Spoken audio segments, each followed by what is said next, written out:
दी छोड़ सतगुरु रामपाल जी परमेश्वर जी की जय हो। भाई और बहनों, पुस्तक भोगेगा अपना किया रे, इस पर वीडियो बनाने की श्रृंखला जारी है। ये पुस्तक करोथा कांड को लेकर सतलोक आश्रम मैनेजमेंट हरियाणा ने अर्थात राष्ट्रीय समाज सेवा समिति के सदस्यों ने लिखी है। और इस पुस्तक को लिखने का तात्पर्य यह है कि बेवजह निर्दोष संत को और उसके भक्तों को सताने की आखिर क्या सज़ा मिलती है। आज हमारा इस पुस्तक पर यह तीसरे नंबर का वीडियो है। पिछली वीडियो में आप जी ने देखा करोथा कांड 2006 के बाद किस तरह से जिन जिन लोगों ने करोथा कांड के ऊपर हमला करने में अपनी भूमिका निभाई थी, कुछ लोग गांव डीगल के थे, कुछ झज्जर के थे, कुछ बागपुर गांव के थे, और उसके बाद कैसे उन परिवारों का सर्वनाश हुआ। तो भाइयों और बहनों, इसी दिशा में अब हम आगे बढ़ते हैं। इस पुस्तक पर आज हमारा ये तीसरे नंबर का वीडियो है और इस पुस्तक पर वीडियो बनाने का हमारा मकसद है कि हम कुछ शिक्षा ग्रहण कर सकें और निकट भविष्य में किसी भी प्रकार की गलती करने से बचें। तो वीडियो की शुरुआत करें उससे पहले पूज्य गुरुदेव भगवान का जयकारा लगाते हैं। बंदी छोड़ सतगुरु रामपाल जी भगवान की जय हो। परमपिता परमात्मा सारी सृष्टि के रचनहार, कुल मालिक, असंख्य ब्रह्मांडों के स्वामी, जगत गुरु, तीनों लोकों में प्रवेश करके सबका धारण पोषण करने वाले राजाधिराज, आत्माधार, नाथों के नाथ, देवों के देव महादेव, सर्वेश्वर, महेश्वर, मृत्युंजय, अजरो अमर, आदि अनादि सनातनी प्रभु, जगत पिता जगदीश्वर, श्री श्री 1008 की उपाधि के वास्तविक अधिकारी, अकाल मूरत शब्द स्वरूपी राम वासुदेव, सर्वगतम ब्रह्म, परम पूज्य, प्रथम पूज्य, परम संत, परम पुरुष, परम धनी, परम दयालु, सत्य कबीर, हक्का कबीर, अल्लाहु कबीर, अल्लाहु अकबर, बाखबर, अल्लाह ताला, जगत के तारणहार, जगत के मुक्तिदाता, जगत के जगन्नाथ, हारे के सहारे, हिंदुओं के राम, मुसलमानों के अल्लाह, सिखों के वाहिगुरु, ईसाइयों के मसीह, दया के सागर दयानिधि, करुणा के सागर करुणानिधि, स्वयंभू परिभू, संकट मोचन, कष्टहरण, मंगल करण, दुख भंजन, अविगत कबीर, निर्विकार निर्विषम परमात्मा, अलय अलेख सतगुरु, आदि अनादि सतगुरु, असली मर्यादा पुरुषोत्तम, असली राम, असली कृष्ण, असली घनश्याम, असली मुरारी, राजाओं के राजा, महाराजाओं के महाराजा, शहंशाहों के शहंशाह, सम्राटों के सम्राट, भगवानों के भगवान, अल्लाहों के अल्लाह, प्रभुओं के प्रभु, मसीहाओं के मसीह, सच्चे वाहिगुरु, बाबाओं के बाबा, पीरों के पीर, सेठों के सेठ, जगत सेठ, सावड़सा सेठ, सर्वगुण संपन्न, अनंत कोटि कलाओं के स्वामी, अनंत कोटि ब्रह्मांड के नायक, योगियों में महायोगी, ध्यानियों में महाध्यानी, सिद्धों में परम सिद्ध, ज्ञानियों में तत्वज्ञानी, ब्रह्मज्ञानी, महाज्ञानी, परम ज्ञानी, सर्वश्रेष्ठ ज्ञानी, विज्ञानी, युवा कबीर, समृत कबीर, असमवात, अमित ओजा, सच्चे रहनुमा, करीम अल्लाह, सुभान अल्लाह, दुनिया के अंतिम पैगंबर, 8 सितंबर 1951 से गांव धनाना, जिला सोनीपत, हरियाणा, भारतवर्ष की पावन भूमि पे प्रकट रियल कल की भगवान, श्री नारायण साकार हरि, श्री बाबा साहेब, नूर अनंत परमात्मा, सच्चे दरवेश, सच्चे बाखबर, संत श्रोमणी सतगुरु रामपाल जी परमेश्वर जी के चरण कमल में साध संगति से जुड़े हुए देश विदेश से आप और हम सभी सत्सेवक भाई बहनों का अनंत कोटि दंडवत प्रणाम। तो भाई और बहनों, पिछली वीडियो में हमने इस पुस्तक भोगेगा अपना किया रे, हमने पढ़ा कि किस प्रकार से करोथा कांड के समय कुछ गांव वालों ने आर्य समाजी जो आचार्य हैं उनके बहकावे में आकर सतगुरु रामपाल जी का विरोध किया, भक्तों के साथ में बदतमीजी की। सतगुरु रामपाल जी को बेवजह 21 महीने रोहतक की सुनारिया जेल में रहना पड़ा, भक्तों को भी व्यर्थ में यातनाएं सहन करनी पड़ी। और उसके बदले में किस प्रकार से आगे चलकर कर्म फल के तहत उन तमाम गांव वालों ने आने वाले समय में अपना सर्वनाश करवाया। किसी का बेटा अकाल मौत मरा, किसी की बेटी, किसी की पत्नी, तो स्वयं भुगत भुगत कर तड़फ तड़फ कर मरा। अब पुस्तक का लेखक कह रहा है कि भाई देखो, तमाम गांव वाले बुरे नहीं हैं, जिन जिन लोगों ने गलतियां की हैं उन्होंने सज़ा पाई है, लेकिन हमारा मकसद पूरे गांव को दोष देने का नहीं है। सतलोक आश्रम करोथा के आसपास गांव के सभी व्यक्ति बुरे नहीं। इस पुस्तक में ये जानकारी देकर हम किसी का अपमान नहीं करना चाहते, हम सतर्क करना चाहते हैं कि आप परमात्मा से डरो, शुभ कर्म करो। हम मानते हैं कि डिग्गल, करोथा तथा बागपुर तथा आसपास के गांव के सभी व्यक्ति बुरे नहीं हैं। कुछ व्यक्ति ही दुष्ट हैं जो अन्य को गुमराह करके अपराध करा रहे हैं। गांव डिग्गल का मांगेराम पुत्र पृथ्वी एक बैड एलिमेंट है। यह औरों को भिड़ाकर स्वयं पीछे खिसक जाता है। करोथा आश्रम पर आक्रमण कराने तथा गांव डिग्गल के भोले भालों को शराब पिलाकर झगड़े के लिए उकसाने में इस व्यक्ति की अहम भूमिका रही, परंतु इसको और इसके परिवार के किसी सदस्य को कहीं खरोच तक नहीं आई। कारण यह है कि यह औरों को आगे करके स्वयं भाग जाता है। पुस्तक का लेखक क्या कह रहा है कि ये जो मांगेराम नाम का व्यक्ति है ना गांव करोथा का, ये क्या करता है, ये और व्यक्तियों को भिड़ाकर, भ्रमित करके, उकसाकर आगे कर देता है और खुद पीछे खिसक जाता है, जिस कारण से इस व्यक्ति पर अभी तक कोई खरोंच नहीं आई है। लेकिन भाइयों और बहनों, बात ऐसी नहीं है। चाहे खुद आगे आकर गलती करो, चाहे किसी दूसरे को उकसाकर गलती करवाओ, दोष बराबर है। मेन कारण क्या है, अभी इस व्यक्ति के पुण्य कर्म अधिक हैं पूर्व जन्मों की भक्ति के, और जिस दिन इस व्यक्ति के पाप का घड़ा भरेगा, इसके पुण्य नष्ट होंगे। और पुण्य नष्ट उस समय ज़्यादा होते हैं जब कोई व्यक्ति भक्तों और संतों के साथ में बेवजह ईर्ष्या करता है। तो अभी इस व्यक्ति मांगेराम के पास में पूर्व जन्म की भक्ति के कारण संचित किए गए पुण्य बाकी हैं, जिस कारण से अभी इसके ऊपर कोई विशेष खरोच नहीं आ रही है। ठीक इसी प्रकार भाइयों और बहनों, सतलोक आश्रम मैनेजमेंट हरियाणा वालों को, सतगुरु रामपाल जी के कलयुगी परिवार वालों को हम साध संगति से जुड़े सत्सेवक भाई बहन सूचित करना चाहते हैं कि ठीक इसी प्रकार वर्तमान में आप सतलोक आश्रम के मुख्य लोगों को जो विशेष दिक्कत नहीं आ रही है, परेशानियां नहीं आ रही है, बरवाला कांड में विशेष भूमिका निभाने के बावजूद भी, और बाकी लाखों की संगत बेचारी अकाल मौत मर रही है। हजारों की संख्या में भगत इसार की तारीखों पर जाने वाले अकाल मौत मरे। अपने घर पर बैठे भगत हजारों की संख्या में अकाल मौत मर रहे हैं। क्यों? क्योंकि आप सतलोक आश्रम वालों ने उनकी तमाम प्रकार की मर्यादाएं तुड़वा रखी हैं। 2014 बरवाला कांड के बाद से गुरुदेव के भक्ति विधान के विपरीत आप लोगों ने तमाम प्रकार के मनवश कुकर्म करवाकर, कभी धनाना में बैडमिंटन का स्टेडियम बनवाकर, कभी संगत को हरियाणा के जाट आरक्षण में बैठाकर, संगत के दान धर्म का पैसा उन आरक्षण वालों को दिलवाकर, कभी राजस्थान के गैंगस्टर आनंदपाल जैसे की सीबीआई जांच का समर्थन करवाकर, तो राजपूत करणी सेना को 5 लाख रुपए नगद देकर, कभी अयोध्या में आन उपासकों के लिए भंडारा लगवाकर, कभी रोहतक में परशुराम की जयंती में भगत समाज को बैठाकर, ये तमाम प्रकार के कुकर्म जो आप सतलोक आश्रम वालों ने करवाए हैं। लेकिन फिलहाल आप सतलोक आश्रम के मुख्य लोगों पर कोई समस्या नहीं आ रही है और संगत की दुर्गति हो रही है। कारण वही सेम है, क्योंकि अभी आप सतलोक आश्रम वालों के यानी सतगुरु रामपाल जी के परिवार वालों के पुण्य अधिक हैं।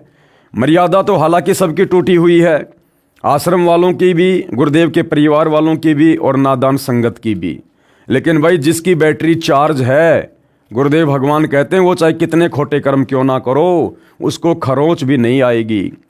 जिस प्रकार एक व्यक्ति तो भक्ति करते करते भी दुखी है, समस्याओं का सामना कर रहा है, और एक व्यक्ति ऐसा है जो भक्ति नहीं करता, सारा दिन बकवाद करता है, शराब पीता है, शराब का ठेका खोल रखा है, मांस खाता है और उसकी मौज हो रही है।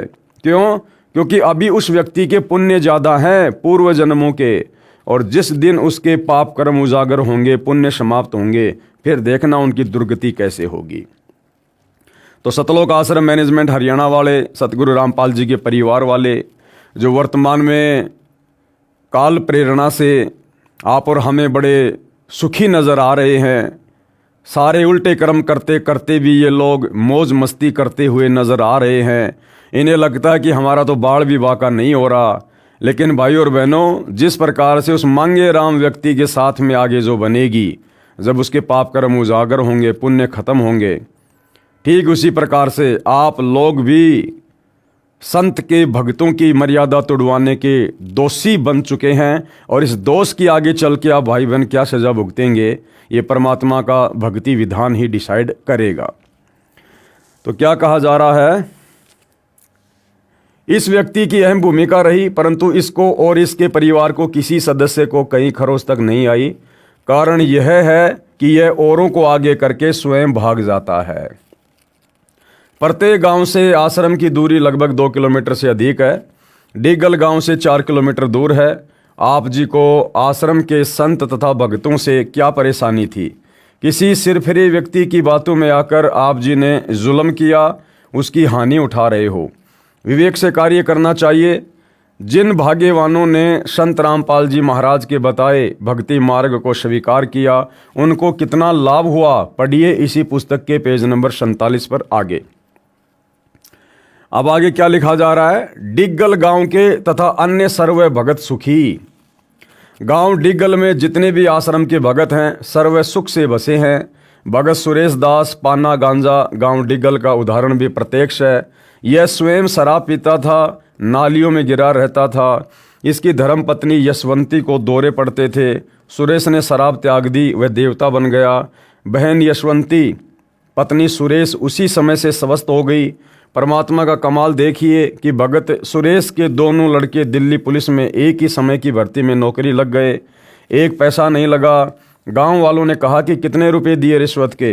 भगत ने कहा मेरे पास पैसा देने को कहाँ है, हमारे सतगुरु रामपाल जी महाराज की कृपया से परमात्मा कबीर जी ने दया की है। ये बात गांव वालों के गले नहीं उतरी। डिगल गांव के भगत निर्विकार तथा अन्य सर्व भगत सुखी जीवन जी रहे हैं। संत रामपाल जी महाराज को विश्व के उद्धार के लिए परमात्मा ने भेजा है। परमात्मा ने नहीं भेजा, सतगुरु रामपाल जी स्वयं ही परमात्मा है। ये लेखक की अपनी ज्ञानहीनता है। जो विरोध कर रहे हैं वे बाद में रोया करेंगे। संत रामपाल जी महाराज सामान्य व्यक्ति नहीं है, ये परमात्मा के भेजे अवतार हैं। कृपया प्रमाण इसी पुस्तक के पेज नंबर 72 से 124 पर भविष्यवाणियां जो सत्य सिद्ध हो रही हैं। आगे लेखक क्या लिखता है, करोथा गांव में किए का फल मिला। यानी जिस प्रकार से डिग्गल गांव वालों को संत सताने की सजा मिली, भक्तों को सताने की सजा मिली, बागपुर गांव वालों को संत व भगत सताने की सजा मिली, उसी प्रकार करोथा गांव के लोगों को क्या दंड मिला। करोथा गांव के व्यक्ति अधिकतर अपने काम तक सीमित हैं। उनको आर्य समाज के लोगों ने भ्रमित किया। अधिकतर व्यक्ति फिर भी निष्पक्ष रहे। कुछ दुष्ट टाइप के व्यक्ति, शराबी, कबाबी, अपराधी किस्म के व्यक्तियों ने ही दुष्ट आचार्यों का साथ दिया और शतलोक आश्रम करोथा पर आक्रमण करने के लिए आर्य समाजियों के साथ गए, जो पुलिस के साथ मुठभेड़ में घायल हुए। उनको हरियाणा सरकार ने 50-50 हज़ार रुपये इनाम दिया। 12 जुलाई 2006 के करोथा कांड के 2-3 महीनों के पश्चात पप्पू पुत्र सूबे के परिवार के 7 सदस्य दुर्घटना में मरे। उस जीप दुर्घटना में करोथा गांव के 16 व्यक्ति आश्रम के पास मर गए। मरने वालों में 7 तो एक ही परिवार के थे। जो घायल जीवित बचे थे वे रोहतक के PGI-MS अस्पताल में दाखिल करवाए गए। वहाँ पर एक भगत अपने रिश्तेदार से मिलने गया था। जो घायल हुए थे वे बता रहे थे कि जीप जब आश्रम से आधा किलोमीटर थी, नहर से पार होते ही आश्रम स्पष्ट दिखाई देता है। किसी यात्री ने पूछा कि यह सामने क्या है। उसी समय मरने वाले संत रामपाल जी महाराज को गालियां देने लगे। 20 सेकंड के पश्चात धमाका हुआ। केवल वही व्यक्ति मरे जो बुरी बुरी गालियां संत जी को दे रहे थे। गांव के भक्तों ने बताया कि ये सभी मरने वाले आश्रम की बहन बेटियों को बहुत बुरा कहते थे। संत रामपाल जी महाराज को भी गालियां दिया करते थे। उनकी मुँह कान यानी शोक व्यक्त करने हरियाणा का मुख्यमंत्री भूपेंद्र सिंह हुड्डा गया। इससे स्पष्ट है कि सब आपराधिक कर्म इसी का कराया हुआ है। किसका? भूपेंद्र सिंह हुड्डा का। सतलोक आश्रम वाले कह रहे हैं कि सारे के सारे ये कुकर्म, करोथा कांड, लोगों को उकसाना, आर्य समाजियों के माध्यम से आश्रम पर आक्रमण करवाना, ये सारे कर्म किसने करवाए? उस समय हरियाणा के तत्कालीन मुख्यमंत्री भूपेंद्र सिंह हुड्डा ने। और भाई और बहनों, उसी भूपेंद्र सिंह हुड्डा को इसी सतलोक आश्रम मैनेजमेंट हरियाणा ने, सतगुरु रामपाल जी के परिवार ने 2019 में फिर से हरियाणा का मुख्यमंत्री बनाने के लिए कमर तोड़ मेहनत की। हरियाणा की संगत से भूपेंद्र सिंह हुड्डा का, जो करोथा कांड का मुख्य अपराधी है, उसको वोट भी डलवाए, उसको सपोर्ट भी किया। अब आप समझ सकते हैं भाई और बहनों, सबसे बड़े गुरुद्रोही कौन हैं। नहीं तो हरियाणा में एक एक परिवार के 10-10 सदस्य दुर्घटना में मरे हैं, किसी का शोक व्यक्त करने मुख्यमंत्री नहीं गया।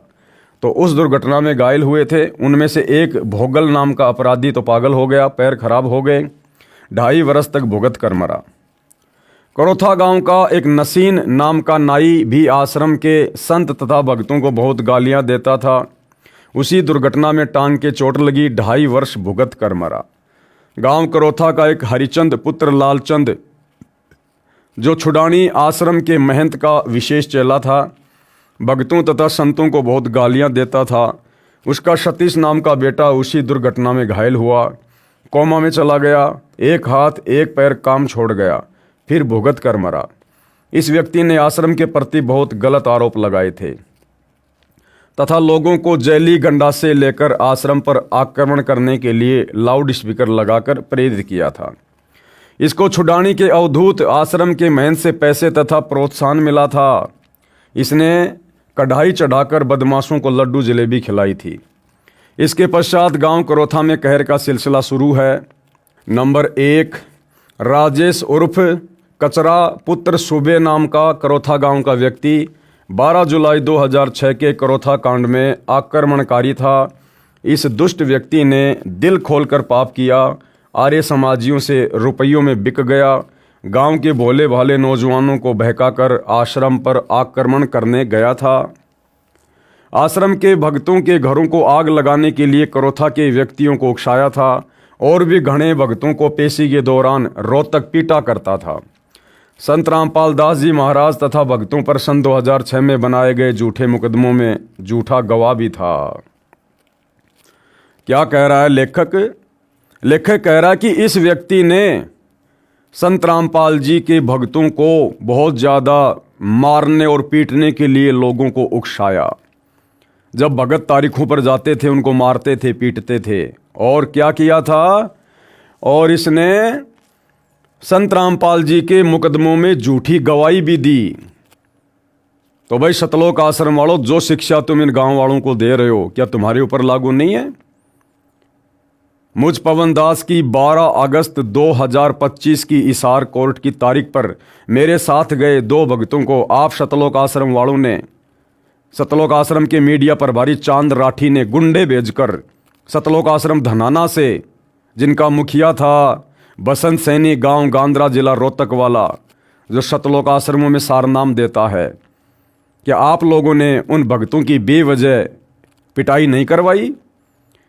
और ये चांद राठी सतलोक आश्रम का मीडिया प्रभारी, ये खुद मेरे 420 के झूठे मुकदमे में गवाह है। इसने मेरे खिलाफ झूठी गवाही दे रखी है कि मैंने, पवन दास ने संत रामपाल जी के भक्तों से ठगी की है, भक्तों को पैसे लेकर लूटा है। क्या चांद राठी जी, आपने झूठा मुकदमा सतगुरु रामपाल जी से मेरे ऊपर नहीं करवा रखा? क्या आपने झूठा मुकदमा धार्मिक भावना भड़काने का झज्जर के बहादुरगढ़ में मेरे ऊपर नहीं लगवा रखा? क्या आपने झूठा मुकदमा मेरे ऊपर सोनीपत के बड़ौदा थाने में नहीं लगवा रखा? तो आने वाले समय में आपको क्या कर्मदंड भोगना पड़ेगा, उस पर भी थोड़ा बैठकर विचार कर लेना। इस अपराधी ने अपने साथ अपने बाप को बेमौत मरवाया। ये सतलोक आश्रम वाले भी बहुत सारे भक्तों को उल्टे कर्म करवाकर बेमौत मरवा रहे हैं और आगे भी मरवाएंगे अगर संगत नहीं संभली तो। तथा स्वयं भी बेमौत मारा गया। इसने किसी की बहन बेटी को बुरा भला कहा था। उसी के प्रतिशोध में कुछ हथियारबंद लोगों ने कचरे के घर पर आकर ही गोली मार दी। इसके पिता की तो वहीं पर मौत हो गई। ये अपराधी 10 दिन तक रोहतक PGIMS में भुगत कर मरा, अपने किए का फल भोगा। सतलोक आश्रम मैनेजमेंट हरियाणा का वर्ल्ड कोऑर्डिनेटर देशराज दिल्ली वाला जो उत्तर प्रदेश का शामली आश्रम संभालता है, क्या उसने मुझ पवन दास को मोबाइल पर गाली नहीं दी थी कि तेरी बेटी को मैं कोठे पर बैठा दूंगा और तेरे मुंह में मूतूंगा मैं अगर हमारे खिलाफ कुछ बोला तो। और सतगुरु रामपाल जी का चाचा का लड़का सुरेश धनाना वाला, सतगुरु रामपाल जी के छोटे भाई महेंद्र का लड़का अमित, क्या इन लोगों ने मुझ पवन दास को जी भरकर माँ बहन की गालियां नहीं दी? क्या आप सतलोक आश्रम के कोऑर्डिनेटर सात संगतियों में बेवजह जा जाकर बेचारे निर्दोष भक्तों की मार पिटाई नहीं करते? पुलिस प्रशासन को बीच में डालकर सात संगतियां नहीं रुकवाते? क्या मुझ पवन दास की आप लोगों ने 3 बार बेवजह पिटाई नहीं की? तो भाई आप लोग भी तैयार रहिए, भोगेगा अपना किया रे, पावेगा अपना किया रे। नंबर 2, करोथा गांव का सोनू पुत्र अशोक अनुसूचित जाति का। यहाँ पर भाई और बहनों लेखक के द्वारा जो शब्द लिखा गया है अनुसूचित जाति का, इसका यहाँ पर कोई औचित्य नहीं बनता है। जिसने करोथा आश्रम पर 12 जुलाई 2006 को आक्रमण किया, पुलिस मुठभेड़ में घायल हुआ, हरियाणा सरकार से 50,000 रुपये इनाम प्राप्त हुआ, वह दोषी बाद में फांसी पर लटक कर मरा, अपने किए पाप का कर्म भोगा। नंबर 3, करोथा गांव का देवेंद्र उर्फ काड़ू पुत्र ईश्वर 12 जुलाई 2006 को आश्रम पर आक्रमण करने गया, पुलिस मुठभेड़ में घायल हुआ, सरकार से 50,000 रुपये इनाम पाया, कर्जे से दुखी होकर घर छोड़कर भाग गया। पता नहीं कहाँ मरा है या जीवित है, 5 वर्ष से लापता है। वह भक्तों और संत रामपाल जी महाराज को बहुत गालियां देता है। आगे नंबर 6, करोथा गांव का जय भगवान पुत्र गरीबा नाम का आदमी पहले संत रामपाल जी महाराज का शिष्य था। उसकी बेटी 10 वर्ष से तड़प रही थी। संत रामपाल जी महाराज से नाम लेने के पश्चात स्वस्थ हो गई। बाद में यह अपराधी गुरुद्रोही होकर भक्तों को रोहतक पेशी पर पहचान बताता था कि यह उनका शिष्य है। अन्य किसी गांव तथा आसपास के गांव के आदमी भक्तों को पीटा करते थे। जिनके घरों में वर्तमान में कहर हो रहा है, अधिकतर भुगत कर मर चुके हैं। स्वयं जय भगवान जहर खाकर मरा। नंबर 5, करोथा गांव का जसवीर उर्फ जस्सड़ पुत्र टेका इतना दुष्ट था कि जब भगवान के घर करोथा के भक्तों व संत के साथ की अत्याचार का लेखा होगा तो ये पहली लाइन में पहला व्यक्ति होगा जो इतना जालिम और दुष्ट था। इसने पेशी पर आने वाले भक्तों को बहुत तंग किया, उनके सिर फोड़े, घायलों को भी पीटता था, अभद्र गालियां देता था। इसने आर्य समाजियों से रुपए लेकर उनका गुलाम बनकर शराब पिलाकर जवान बच्चों को लाकर आश्रम के भक्तों पर जुल्म करता तथा करवाता था। इस दुष्ट का जब अंत आया तो इसने गांव करोथा के ही एक परिवार की लड़की पर गलत नज़र की, जिस कारण से ये लड़की के परिवार वालों ने अपने घर बुलाकर उस दुष्ट जसवीर की गुदा में डंडा ठोक दिया। और भाई 12 अगस्त 2025 मुझ पवन दास की तारीख पर चांद राठी के कहने पर बसंत सैनी जो 10-12 गुंडे लेकर आया था मेरी पिटाई करने के लिए, और मेरे साथ गए 2 भक्तों को जमकर पीटा भी। साथ में ये बसंत सैनी भगत होने के बावजूद किराए से एक लड़की लेकर आया साथ में। उस लड़की के माध्यम से हमारे ऊपर झूठा मुकदमा लगवाना इसका मकसद था। तो भाई अगर उस गांव वाले की गुदा में डंडा घुसा और फिर उसकी दुर्गति से मौत हुई तो भाई बसंत सैनी और चांद राठी जो आप लोग मुख्य भूमिका निभा रहे हो भक्तों को परेशान करने में, तुम्हारे क्या घुसेगा क्या निकलेगा आने वाले समय में, ये परमात्मा का विधान तय करेगा। जिस कारण से उस अपराधी की मौत कई दिन भुगतकर रोहतक मेडिकल में हुई। करोथा गांव के सुंदर पुत्र सैजू ने करोथा के एक भगत के ट्रैक्टर पर तेल डालकर आग लगाई थी। भगत को तो परमात्मा ने नया ट्रैक्टर दे दिया। सुंदर अपराधी भक्तों के साथ बहुत दुर्व्यवहार करता था। इस जालिम दुष्ट के ढाबे पर भूखी कुतिया आ गई। उसको रोटी डालना तो दूर, तेल डालकर जिंदा जला दिया। इससे अंदाज़ा लगाया जा सकता है कि वह अपराधी भक्तों को कितना सताता होगा। इसने अपने किए का दंड भोगा। इसकी दिमाग की नस फट गई, 4 वर्ष बेहोश कोमा में रहा, तब इस अपराधी का अंत हुआ। अरे भैया, इस प्रकार की घटनाएं तो सतलोक आश्रम के बड़े बड़े भक्तों के साथ में घट चुकी हैं। आप सतलोक आश्रम वालों ने खुद एक पुस्तक लिखी है, करोथा कांड का रहस्य, और सच बनाम झूठ और न्यायालय की गिरती गरिमा। और आप खुद सतलोक आश्रम वाले, जब आप लोगों की कोर्ट में तारीखें पड़ती थी तो तारीखों पर जाने से बचने के लिए आप लोग क्या क्या एफिडेविट लगाया करते थे। बसंत सैनी पागल हो गया, पीजीआईएमएस में उसको भर्ती करवा दिया गया, वो रात को ही हॉस्पिटल छोड़कर भाग गया, हमें मिल ही नहीं रहा। तो ये दुर्गति तो आप आश्रम वालों की भी खूब हुई है भाई, ये दुर्गति तो आप आश्रम वालों की भी खूब हुई है। और वही दुर्गति उन गांव वालों की हुई। तो गांव वालों की तो इसलिए हुई क्योंकि उन्होंने गलती की। फिर आप सतलोक आश्रम से जुड़े बड़े बड़े भक्तों की दुर्गति क्यों हो रही है भाई? आप लोगों की ऐसी दुर्गति क्यों हुई जो आप लोग पागल हुए मुकदमों के कारण? आप लोग हॉस्पिटल छोड़ छोड़ के भागने लगे पागल होकर। आप लोगों की दुर्गति क्यों हुई? तो गलती पर कहीं न कहीं आप लोग भी तो हैं। नंबर 7, करोथा गांव का आदमी करतार पुत्र रूपचंद आश्रम पर आक्रमण करने गया, पुलिस मुठभेड़ में घायल हुआ, सरकार से 50,000 रुपये इनाम प्राप्त किया, भक्तों को गाली देता, दुर्व्यवहार करता था, भक्तों के घरों को आग लगाने की कोशिश की, वह 1.5 वर्ष भुगत कर मरा। और सतलोक आश्रम वालों, जब दिल्ली में साथ संगति थी, आप सतलोक आश्रम वालों ने दिल्ली पुलिस को पैसे देकर शराब पिलाकर और बीच भोग की आरती में तुम लोगों ने अपने गुरु की भोग की आरती भी पूरी नहीं होने दी। परमात्मा की फोटोएं नीचे गिरा दी, ज्योति नीचे गिरा दी, हलवा नीचे गिरा दिया, और बीच आरती में तुम सतलोक आश्रम वालों ने पुलिस के माध्यम से बेचारे भोले भाले सात संगति वाले भक्तों को मारना और पीटना शुरू किया, और मार मार कर उनको वहां से भगा दिया। और कुछ भक्तों को साथ में पुलिस ले गई और पुलिस ने बेरहमी से तुम लोगों के कहने पर उन भक्तों को पीटा। तो आने वाले समय में तुम्हारे साथ क्या होगा भैया? परमात्मा समदृष्टि है, पक्षपात नहीं करता, भोगेगा अपना किया रे। गांव करोथा का पाड़े पुत्र ओमल भक्तों को तंग करता था, आश्रम जाने से रोकता था, आर्य समाजियों से रुपए लेकर जुल्म कर रहा था। 2 वर्ष पश्चात जहर की गोलियां खाकर मरा। नंबर 9, नरेश पुत्र धर्म सिंह काठमंडी रोहतक, इसकी पत्नी पागल थी, रोहतक पागल वार्ड में दाखिल थी। लड़की के मामा जी ने संत रामपाल जी महाराज से उपदेश ले रखा था। वे उस लड़की को संत रामपाल जी महाराज के पास लेकर गए, वह तुरंत स्वस्थ हो गई। नरेश तथा उसकी पत्नी ने नाम लिया, सुख का जीवन जीने लगे। करोथा कांड के पश्चात गुरुद्रोही हो गया, गुरु जी को गालियां देने लगा।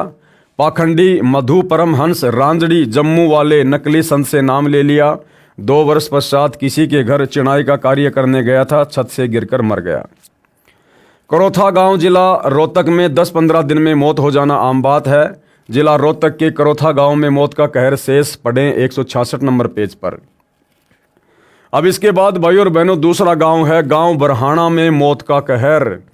यानी गांव बरहाना के जिन जिन लोगों ने 2006 के करोथा कांड में अपनी जैसी भी भूमिका निभाई, उसके तहत आने वाले समय में कर्म फल के तहत उनको क्या क्या सजा भोगनी पड़ी। आर्य समाजी आचार्यों का बोया बीज कहां तक हानि कर सकता है, भोले व्यक्ति अब भी नहीं समझ पा रहे हैं। किस कारण से गांव में कहर टूट रहा है। जवान जवान व्यक्ति कोई जहर खाकर मर रहा है, कोई दुर्घटना के कारण मर रहा है, कोई फांसी लगाकर मर रहा है। ठीक इसी प्रकार 2014 बरवाला कांड के बाद सबसे पहले तो सतलोक आश्रम मैनेजमेंट हरियाणा ने, सतगुरु रामपाल जी के परिवार ने सतलोक आश्रम बरवाला में बरवाला कांड का बीज बोया। और बरवाला कांड के बाद आज वर्तमान 2025 तक लगातार जिस प्रकार से ये लोग संगत से मर्यादा तोड़वा रहे हैं, राजनीतियां कर करके, झूठा समाज से भाईचारा निभा निभा के, और जो बीज इन लोगों ने बो दिया है, और भाई और बहनों किसी से छुपा हुआ नहीं है। आज वर्तमान में सतगुरु रामपाल जी की संगत पर जिस प्रकार से कहर टूट रहे हैं, सार नाम प्राप्त भक्तों की जिस प्रकार दुर्गति से मौतें हो रही हैं, ये किसी से छुपा हुआ नहीं है। तो आम संगत से भी हम प्रार्थना करते हैं कि भैया कर्म फल तो भोगना पड़ेगा, चाहे गलत काम करो, चाहे गलत काम करने वाले का साथ दो। इसलिए संगत अगर बचना चाहती है तो भाई इन सतलोक आश्रम वालों का पीछा छोड़ो। गुरुदेव भगवान ने हमें जो ज्ञान दे रखा है, जो भक्ति दे रखी है, घर बैठकर मर्यादा में रहकर अपनी भक्ति करो, जब तक गुरुदेव भगवान अपने मिशन को पूरा करके हिसार जेल से बाहर नहीं आ जाते हैं। कोई फांसी लगाकर मर रहा है। इन्होंने भी आर्य समाजियों के बहकावे में आकर दिल खोलकर संत रामपाल जी महाराज की निंदा की थी, गालियां दी थी। यह कहर तभी समाप्त होगा जब ये लोग परमात्मा के ज्ञान को समझेंगे और संत रामपाल जी महाराज जी से दीक्षा लेकर भक्ति करेंगे। अरे दीक्षा लेकर भक्ति करने वाले आप सतलोक आश्रम वाले भगत ही अभी तक संत रामपाल जी को नहीं समझे। आप लोग ही अभी तक उनकी मर्यादाओं को ठीक से समझकर ज्ञान को आधार बनाकर भक्ति नहीं कर पा रहे। ये दुनिया भला तुम लोगों के समझाने पर क्या खाक समझेगी। दुनिया के ऊपर उन लोगों के शब्दों का असर होता है जो खुद मर्यादा में रहकर भक्ति करता है और सत्कर्म करता है। आज तुम सतलोक आश्रम वालों ने जिस प्रकार से 2014 बरवाला कांड के बाद कुकर्म करके हिसार जेल में बैठकर अपने गुरु को खून के आंसू रुलवाए हैं, ये किसी से छुपा हुआ नहीं है। तो तुम्हारे शब्दों का असर दुनिया पर भला कैसे होगा। सतगुरु रामपाल जी से दीक्षा लेकर भक्ति करेंगे, जिस कारण से इस जीवन में सुखी होंगे और अगले जीवन में भी सुखी या अच्छी भक्ति करके पूर्ण मोक्ष प्राप्त करेंगे। गांव बरहाना, जिला झज्जर, हरियाणा में मौत के कहर के शिकार हुए नौजवानों की सूची पढ़ें इसी पुस्तक के पेज नंबर 165 पर आगे। विशेष यही दशा करोथा आश्रम के आसपास के अन्य गांव की है। यहाँ पुस्तक विस्तार के कारण नहीं लिख रहे हैं। उस क्षेत्र को किसने क्या दिया, इन दुखदायी घटनाओं को याद करके हमारी आत्मा रो रही है, क्योंकि ये भी इंसान थे, परंतु दुष्ट व्यक्तियों ने अपने स्वार्थ के कारण ये हाल करा दिया। यदि सत्य को जान लेते तो पाप से बच जाते और ये दिन ना देखने पड़ते। इन आर्य समाजी आचार्यों ने क्या दिया इन गांवों को, जो आप पढ़ चुके हैं, और संत रामपाल जी महाराज ने क्या दिया इन गांवों को। संत रामपाल जी महाराज के ज्ञान को सुनकर भक्तों ने सर्व बुराई त्याग दी, स्वच्छ जीवन जी रहे हैं। प्रत्येक गांव में प्रमाण है, इसलिए हम बार बार निवेदन करते हैं कि आप सत्य असत्य को स्वयं जानें और भक्ति करके मनुष्य जीवन सफल करें। आर्य समाजियों ने शराब पिलाकर अपराध कराए और मासूम लोग मरवाए। तुम सतलोक आश्रम वालों ने भी दिल्ली पुलिस वालों को शराब पिलाकर पैसे देकर साथ संगति में कितने भक्तों की पिटाई करवाई भाई, बताइए। तो कर्म तो आप भी वैसे ही कर रहे हो, और जैसी सज़ा उन लोगों ने पाई, भाई समय आने पर परमात्मा के दरबार में सज़ा आप भी पाओगे। आर्य समाजियों ने शराब पिलाकर अपराध कराए और मासूम लोग मरवाए। मृत्यु तो भक्तों की भी होगी, परंतु इस मृत्यु में और जो व्यक्ति पाप कर्म कर रहे हैं उस मृत्यु में बहुत अंतर है। भक्तों ने मनुष्य जीवन का उद्देश्य पूरा किया, मृत्यु के समय परमात्मा के विमान में बैठकर जाएंगे, मोक्ष प्राप्त करेंगे। जो पाप कर्म करके जीवन व्यर्थ करके मरे या मरेंगे, उनको यम के दूत अपराधी की तरह बांध कर ले जाएंगे। कबीर परमेश्वर ने कहा है, कबीर आए हैं सो जाएंगे, राजा रंक फकीर, एक विमान में चढ़ चले एक बंध्या जात जंजीर। आश्रम से चोरी करने वाले पुलिस वालों का सर्वनाश। यानी करोथा कांड के बाद में करोथा आश्रम से कुछ पुलिस वालों ने लेखक के अनुसार चोरियां की है। उन चोरी करने वाले पुलिस कर्मियों का आगे चलकर क्या हाल हुआ है लेखक बयां कर रहा है। सतलोक आश्रम करोथा को सरकार ने अपने कब्जे में लेकर सुरक्षा के लिए पुलिस छोड़ दी। एक रणधीर नाम का पुलिस वाला गांव हथवाला, जिला जिंद का रहने वाला डीएसपी का गनमैन था। डीएसपी आश्रम के सर्वे एसी तथा अन्य कीमती सामान ले गया। उस कार्य में रणधीर ने पूरा सहयोग दिया था तथा रणधीर स्वयं एक ट्रक लोहे के सामान का भरकर ले गया। उसका एक मित्र पुलिस वाला था जिसके परिवार ने संत रामपाल जी महाराज से उपदेश ले रखा था। रणधीर गनमैन ने अपने मित्र से एक दिन के लिए ट्रैक्टर मांगा। कारण बताया कि आश्रम से माल ले जाऊंगा। उसने अपने पुत्र से कहा कि तेरे अंकल को ट्रैक्टर दे देना। लड़का संत रामपाल जी महाराज का शिष्य था। जब उस भगत बच्चे को पता चला तो कहा कि आप हमारे पिता के मित्र हैं, हम आपकी सर्व मदद कर सकते हैं, परंतु इस महापाप में सहयोग नहीं दे सकते। और अंकल कान खोलकर सुन ले, तुम उस आश्रम से एक पेचकस भी मत ले जाना, नहीं तो सर्वनाश को प्राप्त हो जाओगे। परंतु उसको काल उठा रहा था। उसने किराए पर ट्रक लिया, एक ट्रक सामान आश्रम से चोरी करके ले गया। उसने करोथा आश्रम से एक ट्रक सामान के भरकर बेचकर रुपए लिए। 6 महीने पश्चात वह अपराधी पुलिस वाला रणधीर जहर की गोली खाकर मौत को प्राप्त हुआ तथा डीएसपी का इकलौता पुत्र विष खाकर मर गया। उसकी लड़की का पति मर गया, दूसरी जगह विवाह किया, फिर वह लड़की मर गई। स्वयं शुगर का मरीज है, पैर का अंगूठा तथा उंगली गलकर कट गई। गरीबदास जी ने अपनी अमृतवाणी में कहा है कि परमात्मा उन दुष्ट लोगों को चुन चुन कर मारता है जो भक्तों तथा संतों को दुखी करते हैं। अन्य और भी बहुत सारे प्रमाण हैं। यहाँ पुस्तक विस्तार को देखते हुए नहीं लिख रहे, समझदार को संकेत पर्याप्त है। भाई करोथा कांड के समय तो करोथा गांव के आसपास के लोगों ने, पुलिस वालों ने संत रामपाल जी को जो दुखी किया, उसका कारण अलग था, क्योंकि उन लोगों ने आश्रम से चोरी करी, झूठे मुकदमे लगाए, संत जी के खिलाफ झूठी गवाही दी, लोगों को उकसाया। तो उन लोगों ने तो इस प्रकार से संत रामपाल जी को दुखी किया, तंग किया, परेशान किया, और आने वाले समय में उन्होंने सजा भी पाई।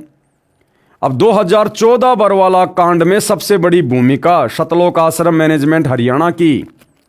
भक्तों को काले कपड़े पहनाकर कमांडो बना दिया, संत रामपाल जी के झूठे आदेशों की आड़ में पुलिस वालों से लड़ने मरने के लिए खड़ा कर दिया।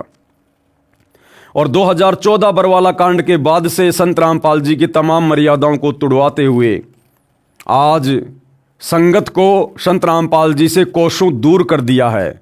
भले लोग आश्रमों में जा रहे हैं, आ रहे हैं, अपने आप को भगत समझ रहे हैं, परंतु मर्यादाओं में नहीं है। संत जी का कोई आशीर्वाद उनके ऊपर नहीं है। और आज आए दिन सैकड़ों की संख्या में संगत अकाल मौत मर रही है, एक्सीडेंट में, जहर खाकर, फांसी खाकर। 16-16 भगत एक एक साथ एक्सीडेंट में मर रहे हैं। इसार तारीख पर जाते समय महाराष्ट्र के लातूर के भगत 2 मिनी बसों में सवार होकर आ रहे थे। राजस्थान के नागौर में सुबह रोड पर एक सांड सामने आ जाने से दोनों बसें एक्सीडेंट हुई, और 13 भक्तों की जो इसार की तारीख पर संत रामपाल जी के दर्शनों के लिए जा रहे थे, उनकी ऑन द स्पॉट अकाल मौत हुई, दर्दनाक मौत। कोई ट्रेन के नीचे आकर कट रहा है। एक नेपाल की बिंदिया इसार में संत रामपाल जी के दर्शनों के लिए आई, इसार के मटका चौक पर उसको फांसी लगा दी गई। कितने भगत हैं जो रास्ते में आते जाते समय अपनी गाड़ियों से एक्सीडेंट हो रहे हैं। कितनी माता बहनें हैं आते जाते समय अपने घर नहीं पहुंच पा रही। तो भाई इन तमाम कुकर्मों के लिए जिम्मेदार कौन है? इन तमाम कुकर्मों के लिए जिम्मेदार सतलोक आश्रम मैनेजमेंट हरियाणा है।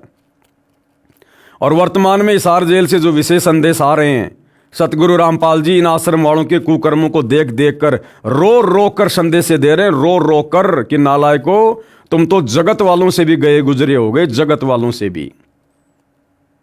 और गला रुंध जाता है सतगुरु रामपाल जी का जिस समय वो संदेश देते हैं कि मुझे इतने वर्ष हो गए तुम्हारे को समझाते हुए, तुम्हें किस दिन अकल आएगी।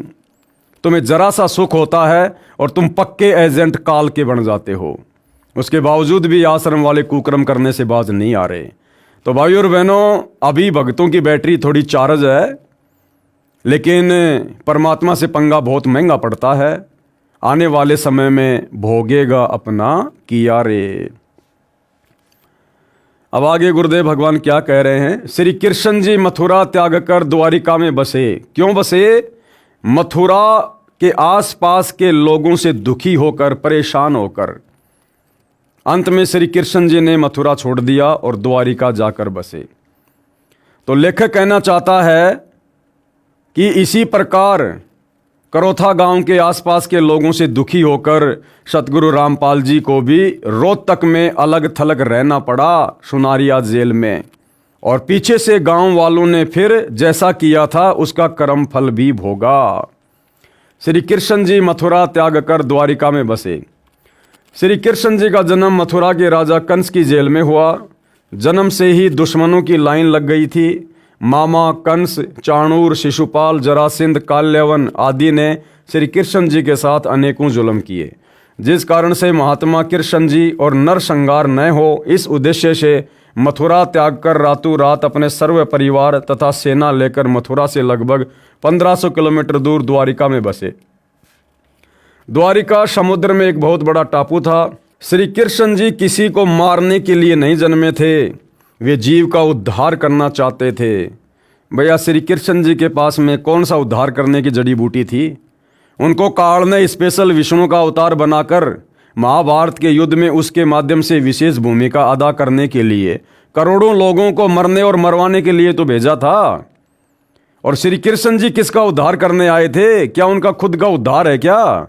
वे खुद काल के जाल में हैं। तो भाई और बहनों, ये लेखक की ज्ञानहीनता है जो सतलोक आश्रम से जुड़ा हुआ है। श्री कृष्ण जी किसी को मारने के लिए नहीं जन्मे थे, वे जीव का उद्धार करना चाहते थे। परंतु जनता के दुश्मन महापुरुष के साथ ही जन्म लेते हैं। वे दुष्ट व्यक्ति महापुरुष के साथ झगड़ा कर अपने कर्म खराब करते हैं, अपना इतिहास खराब करते हैं, जिसके परिणाम स्वरूप भविष्य में निंदा के पात्र बनते हैं तथा घोर पाप के भागी बनते हैं।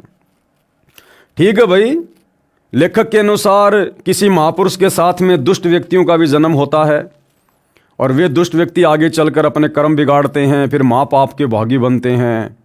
तो ठीक है भाई, करोथा कांड 2006 में तो गांव के आसपास के लोग उन्होंने सतगुरु रामपाल जी जैसे महापुरुष के साथ में दुर्व्यवहार किया, उनको परेशान किया, तंग किया, आश्रम को तहस नहस किया। संत जी को 21 महीने रोहतक की सोनारिया जेल में कष्ट उठाने पड़े और आगे चलकर उन लोगों ने फिर अपना कर्मफल भी भोगा।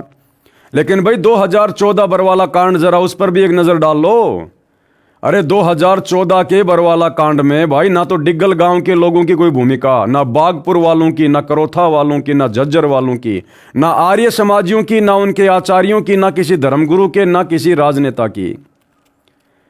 2014 करोथा कांड में तो सीधी सीधी भूमिका सतगुरु रामपाल जी के परिवार की और आश्रम में रहने वाले परमानेंट सेवादारों की, बड़े बड़े भक्तों की। तो भैया आने वाले समय में आप लोगों के साथ में फिर क्या होगा? क्या आप उन दुष्ट लोगों की श्रेणी में नहीं है जिन्होंने महापुरुष के साथ साथ में जन्म लिया है?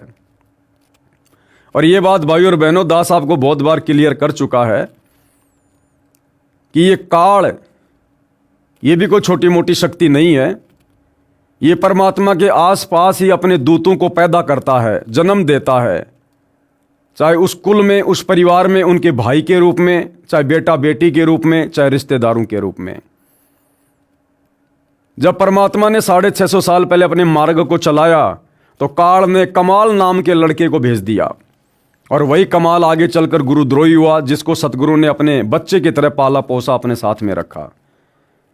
फिर परमात्मा कबीर जी ने धर्मदास जी के माध्यम से अपने मार्ग को आगे बढ़ाने की सोची तो काल ने पहले ही धर्मदास के परिवार में उसके पुत्र नारायण दास के रूप में अपना मृत्युअंधा नाम का दूत भेज दिया था।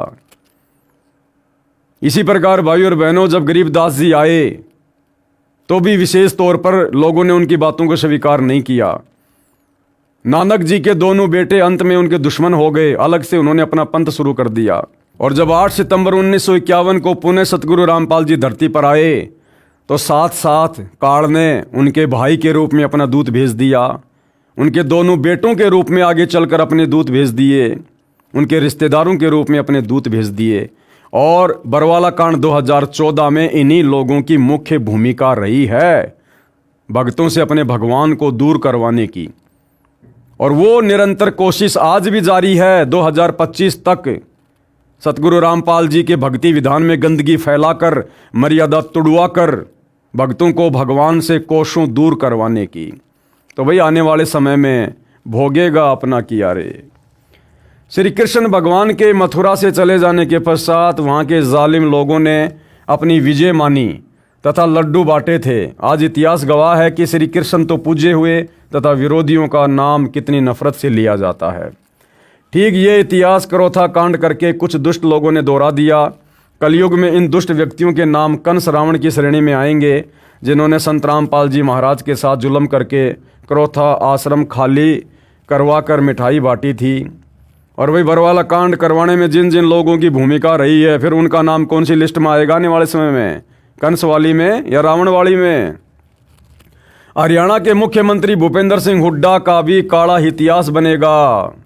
अगर हरियाणा के मुख्यमंत्री भूपेंद्र सिंह हुड्डा का काला इतिहास बनेगा तो उसी भूपेंद्र सिंह हुड्डा को 2019 में सतगुरु रामपाल जी के परिवार ने, सतलोक आश्रम के मुख्य भक्तों ने 2019 के चुनाव में जो भूपेंद्र सिंह हुड्डा का समर्थन किया, उसको वोट डलवाए।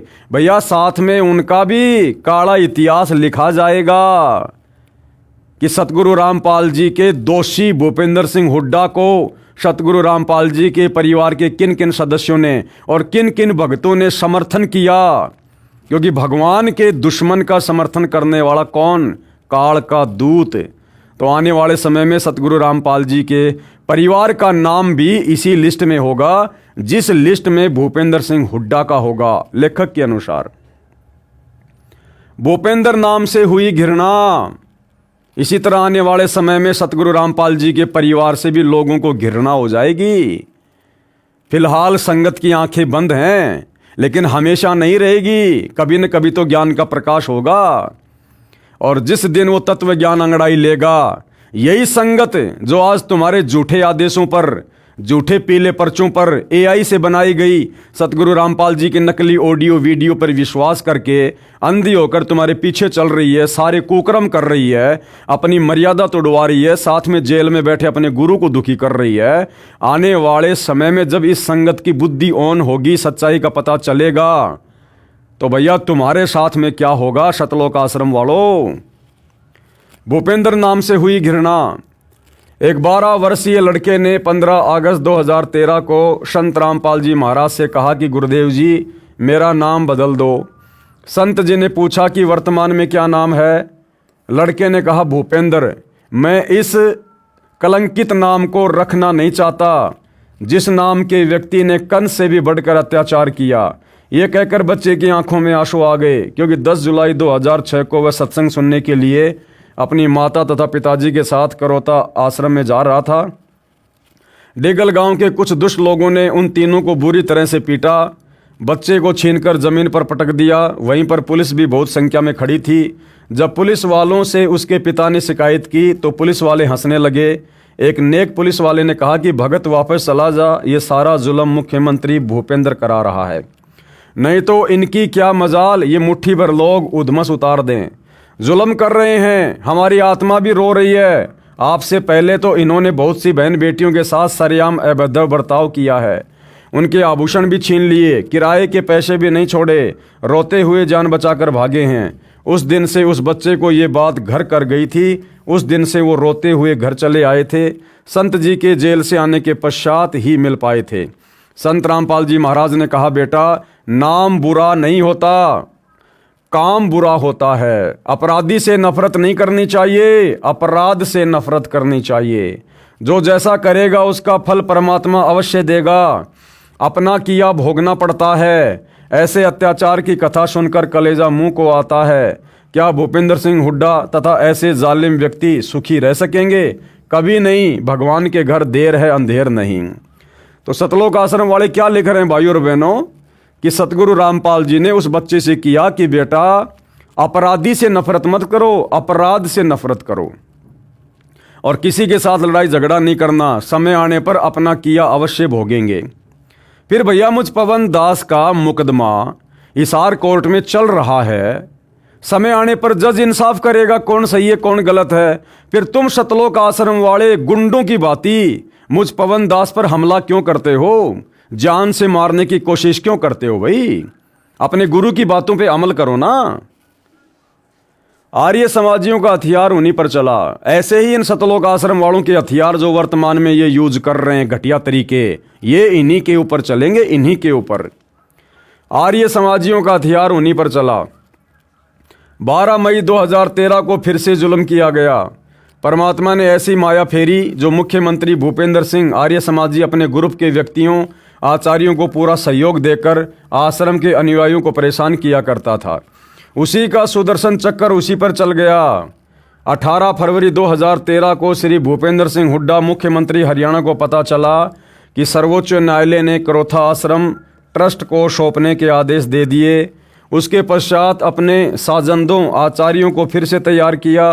गौशाला घड़ोली जिला जिंद के नाम 2.5 करोड़ रुपए की ग्रांट दी।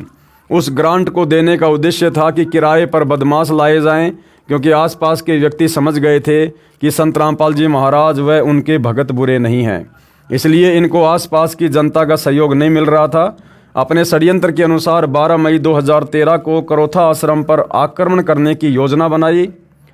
7 अप्रैल 2013 को आश्रम ट्रस्ट को मिला। 9 अप्रैल 2013 को आर्य समाजियों ने आक्रमण कर दिया। स्थानीय जनता ने उनका कोई सहयोग उस पाप में नहीं दिया। उस दिन अगली योजना बनाकर आने का कहकर चले गए। जिस कारण से बदमाशों को किराए पर लाए 12 मई 2013 को करोथा आश्रम में उपस्थित भक्तों को मारने के लिए करोथा गांव में इकट्ठे हुए बदमाश भी उनके साथ थे। दूसरी ओर आश्रम करोथा के ट्रस्टी ने माननीय हाई कोर्ट चंडीगढ़ में सुरक्षा की अर्जी लगाई। समय की आवश्यकता को समझकर न्यायालय ने आश्रम की सुरक्षा के सख्त आदेश दिए, जिस कारण से करोथा आश्रम के चारों ओर पुलिस तैनात कर दी गई। पहले 12 जुलाई 2006 तथा 9 अप्रैल 2013 के आक्रमणों में स्थानीय पुलिस आर्य समाज के व्यक्तियों की खुलकर मदद करती रही थी, परंतु 12 मई 2013 को पुलिस बल बाहर से आया था। स्थानीय पुलिस अधिकारियों ने आर्य समाजियों को कह रखा था कि आप पहले पुलिस पर आक्रमण करना, पुलिस भाग जाएगी, परंतु कोर्ट के आदेश 10 मई 2013 को हुए थे, जिस कारण से उन उपद्रवियों को पता नहीं चला कि अब पुलिस भाग नहीं सकती, जिस कारण से अपनी पूर्व योजना अनुसार गांव करोथा के बस स्टैंड के पास रोहतक झज्जर रोड पर आश्रम से लगभग 1.5 किलोमीटर दूर स्कूल में आक्रमणकारियों को रोकने के लिए तैनात पुलिस पर आक्रमण कर दिया। पुलिस ने भी जवाब में कार्रवाई की, जिसमें एक करोथा गांव की औरत प्रोमिला सहित 3 उपद्रवियों की जानें गई। बहुत सारे घायल हुए, पुलिस वाले भी बहुत संख्या में घायल हुए। कमाल की बात है कि जैसे झूठे मुकदमे जुलाई 2006 में संत रामपाल जी महाराज व भक्तों पर बनाए थे, उसी तर्ज पर 12 मई 2013 को भी प्रोमिला नाम की औरत की हत्या का झूठा मुकदमा संत रामपाल जी महाराज तथा भक्तों पर बना दिया। जबकि सारा भारत टीवी पर देख रहा था, लाइव देख रहा था कि एक प्रोमिला नाम की औरत जो करोथा गांव की है, उस समय 3 की मौत पुलिस मुठभेड़ में हुई। वीडियो में वह प्रोमिला लाठी लेकर पुलिस से लड़ रही है, वह करोथा आश्रम से 1.5 किलोमीटर दूर मरी थी। जबकि संत रामपाल जी महाराज सतलोक आश्रम बरवाड़ा में 10, 11, 12 मई 2013 का पूर्व निर्धारित सत्संग कर रहे थे। बरवाला जिला हिसार में है, करोथा गांव से लगभग 100 किलोमीटर दूर है। अब जांच में संत रामपाल जी महाराज को निर्दोष पाया गया। दोनों प्रशासन तथा आर्य समाजी जो संत रामपाल जी महाराज तथा उनके भक्तों पर कहर ढाया करते थे, 12 मई 2013 को आपस में कट मरे। मुख्यमंत्री हरियाणा श्री भूपेंद्र सिंह हुड्डा ने संत रामपाल जी महाराज से प्रार्थना की, अपनी सरकार बचाने की गुहार लगाई। बिना शर्त सतलोक आश्रम करोथा खाली कर दिया गया, परंतु आश्रम पर हमारा कब्जा रहेगा, ऐसा ही हुआ। आश्रम पर ट्रस्ट का ताला लगाया गया। भगत समय समय पर आश्रम की सफाई करके आते हैं। सुरक्षा सरकार की जिम्मे है। यदि संत रामपाल जी महाराज ये परोपकार नहीं करते तो आश्रम को किसी कीमत पर सरकार खाली नहीं करवा सकती थी, क्योंकि सर्वोच्च न्यायालय के आदेश अनुसार करोथा आश्रम प्राप्त हुआ था। मिलिट्री भी आश्रम की सुरक्षा के लिए पहुंच गई थी, परंतु संत मान बढ़ाई नहीं चाहते, जनता की भलाई चाहते हैं। ये अनमोल कार्य महान संत ही कर सकते हैं। आश्चर्य की बात है कि मुख्यमंत्री श्री भूपेंद्र सिंह हुड्डा ने इतने बड़े परोपकार का भक्तों तथा संतों को क्या प्रतिफल दिया। कभी ये भी नहीं पूछा कि आप दुखी हो या सुखी हो। धन्यवाद करने का भी काम नहीं, परंतु हम तो उस विधान का पालन करते हैं, नेकी कर कुएं में डाल, जो बुरा करेगा उसका होगा बुरा हाल। भूपेंद्र सिंह हुड्डा का सुदर्शन चक्कर उसी पर चला। एक बार दुर्वासा ऋषि ने निर्दोष भगत अम्बरीश को मारने के लिए सुदर्शन चक्कर छोड़ा था। भगत अम्बरीश के चरण छूकर सुदर्शन चक्कर दुर्वासा ऋषि को मारने के लिए चल पड़ा। दुर्वासा ऋषि भागकर भगवान विष्णु जी के पास गया, परंतु विष्णु जी ने कहा कि तेरी जान अम्बरीश ही बख्श सकता है। उसी से समायाचना कर दुर्वासा ऋषि ने वापस आकर भगत अम्बरीश के चरण पकड़कर अपनी गलती का एहसास किया, समायाचना की। तब वह सुदर्शन चक्कर शांत हुआ तथा दुर्वासा ऋषि की जान बची। इसी प्रकार 12 मई 2013 को मुख्यमंत्री भूपेंद्र सिंह अपनी देख रेख में सर्वे ऑपरेशन करा रहा था। जब देखा कि मेरे ही दोनों दायां बायां हाथ आर्य समाजी तथा पुलिस आपस में लड़ मरे तथा विरोधी पार्टियों के व्यक्तियों ने आर्य समाजियों का साथ दे दिया, भूपेंद्र की सरकार एक टांग पर खड़ी हो गई। तब मुख्यमंत्री हेलीकॉप्टर में बैठकर युद्ध को देखता हुआ यूपीए अध्यक्ष सोनिया के पास दिल्ली गया। सोनिया जी ने उसे गृह मंत्री भारत सरकार के पास भेज दिया। गृह मंत्री ने कहा कि संत रामपाल जी से समायाचना कर, तभी तेरी सरकार बच सकती है। तब 13 मई 2013 को मध्यस्थ के माध्यम से यह सर्व कार्य सरल हुआ। अरे भैया, उदाहरण दे रहे हो राजा अम्बरीश का और दुर्वासा का, तो भैया दुर्वासा ऋषि तो अपनी जान बचाने के लिए डायरेक्ट राजा अम्बरीश के चरणों में गया था और पैर पकड़कर माफी मांगी थी। फिर तुम सतलोक आश्रम वालों ने भूपेंद्र सिंह हुड्डा की बात किसी मीडिएटर के माध्यम से क्यों सॉल्व की भाई? अगर उसने जुल्म किया था तो डायरेक्ट उसको संत रामपाल जी के चरणों में जाने देते। लेकिन भूपेंद्र सिंह हुड्डा को फिर भी अपनी गलती का एहसास नहीं था और वो संत रामपाल जी के चरण में पड़ना, माफी मांगना अपनी बेइज्जती मानता था। लेकिन ये सतलोक आश्रम वाले बीच में जो मीडिएटर हैं, जो मध्यस्थ हैं, ये हैं मान बढ़ाई के भूखे, और इन लोगों ने बीच में ही मामला रफा दफा कर दिया। सतगुरु रामपाल जी तक उस भूपेंद्र सिंह हुड्डा को नहीं पहुंचने दिया, और ना भूपेंद्र सिंह हुड्डा संत रामपाल जी तक जाना चाहता था। लेकिन बीच में मान बढ़ाई के भूखे सतलोक आश्रम वाले, इन्होंने किसी मीडिएटर के माध्यम से मामले को रफा दफा करवा दिया। भूपेंद्र सिंह हुड्डा की 1.5 वर्ष की ताजपोशी भी महान संत सतगुरु रामपाल जी महाराज ने प्रदान की। विरोधी तो वही भूमिका कर रहे हैं जो मथुरा के दुष्ट लोग श्री कृष्ण जी के साथ किया करते थे। श्री कृष्ण जी की पूजा विश्व में हुई और विरोधी निंदा के पात्र बने तथा महापाप के भागी बने। जैसे मथुरा के व्यक्तियों ने श्री कृष्ण जी के मथुरा से चले जाने के पश्चात खुशी से मिठाई बांटी थी, वे श्री कृष्ण जी के अवतार धर्म में कोई बाधा नहीं बन सके, अपितु पाप के भागी बने। आज तक उनकी निंदा की जाती है। इसी प्रकार संत रामपाल जी महाराज को पूर्ण परमात्मा कबीर जी ने अवतार रूप में भेज रखा है। अरे भैया, सतगुरु रामपाल जी स्वयं अपने अवतार हैं, इनको भेजने वाला कोई सृष्टि में नहीं है। पढ़िए प्रमाण इसी पुस्तक के पेज नंबर 72 पर। दुष्ट व्यक्तियों ने मीडिया के माध्यम से संत रामपाल जी महाराज को कितना बदनाम किया, जनता तथा सरकार को विरोधी बना दिया, परंतु परमात्मा सदा सत्य का साथ देता है। संत रामपाल जी के कई लाख नए भगत बन गए, विरोधियों का विनाश हो रहा है। आगे लेखक क्या लिख रहा है? हरियाणा की जनता के साथ आर्य समाज के आचार्यों ने अपने स्वार्थवश बहुत बड़ा धोखा किया है। सतलोक आश्रम करोथा में सत्संग सुनकर हरियाणा के व्यक्ति संत रामपाल जी महाराज से दीक्षा लेकर सर्व बुराई त्याग कर निर्मल तथा सुखी जीवन जी रहे हैं। झूठी अफवाहें फैलाकर संत जी को बदनाम करके हरियाणा की जनता में घृणा का विष घोल दिया। झूठी अफवाहें फैलाकर, और बरवाला कांड 2014 में तमाम प्रकार की झूठी अफवाहें किसने फैलाई भाई? खुद सतलोक आश्रम के भक्तों ने, संत रामपाल जी के भाई ने, संत रामपाल जी के परिवार ने, सतलोक आश्रम मैनेजमेंट ने। और क्या क्या झूठी अफवाह फैलाई कि संत रामपाल जी भयंकर रूप से बीमार हैं, उनसे उठा भी नहीं जाता है, संत रामपाल जी को हार्ट की प्रॉब्लम है, संत रामपाल जी ढंग से देख भी नहीं सकते। और संत रामपाल जी के छोटे भाई महेंद्र ने तो यहां तक झूठी अफवाह फैलाई मीडिया के सामने, जो वीडियो अभी आपको दिखाएंगे, कि संत रामपाल जी तो आश्रम में ही नहीं है, जबकि पुलिस प्रशासन ने धारा 144 5 दिन पहले लगा दी।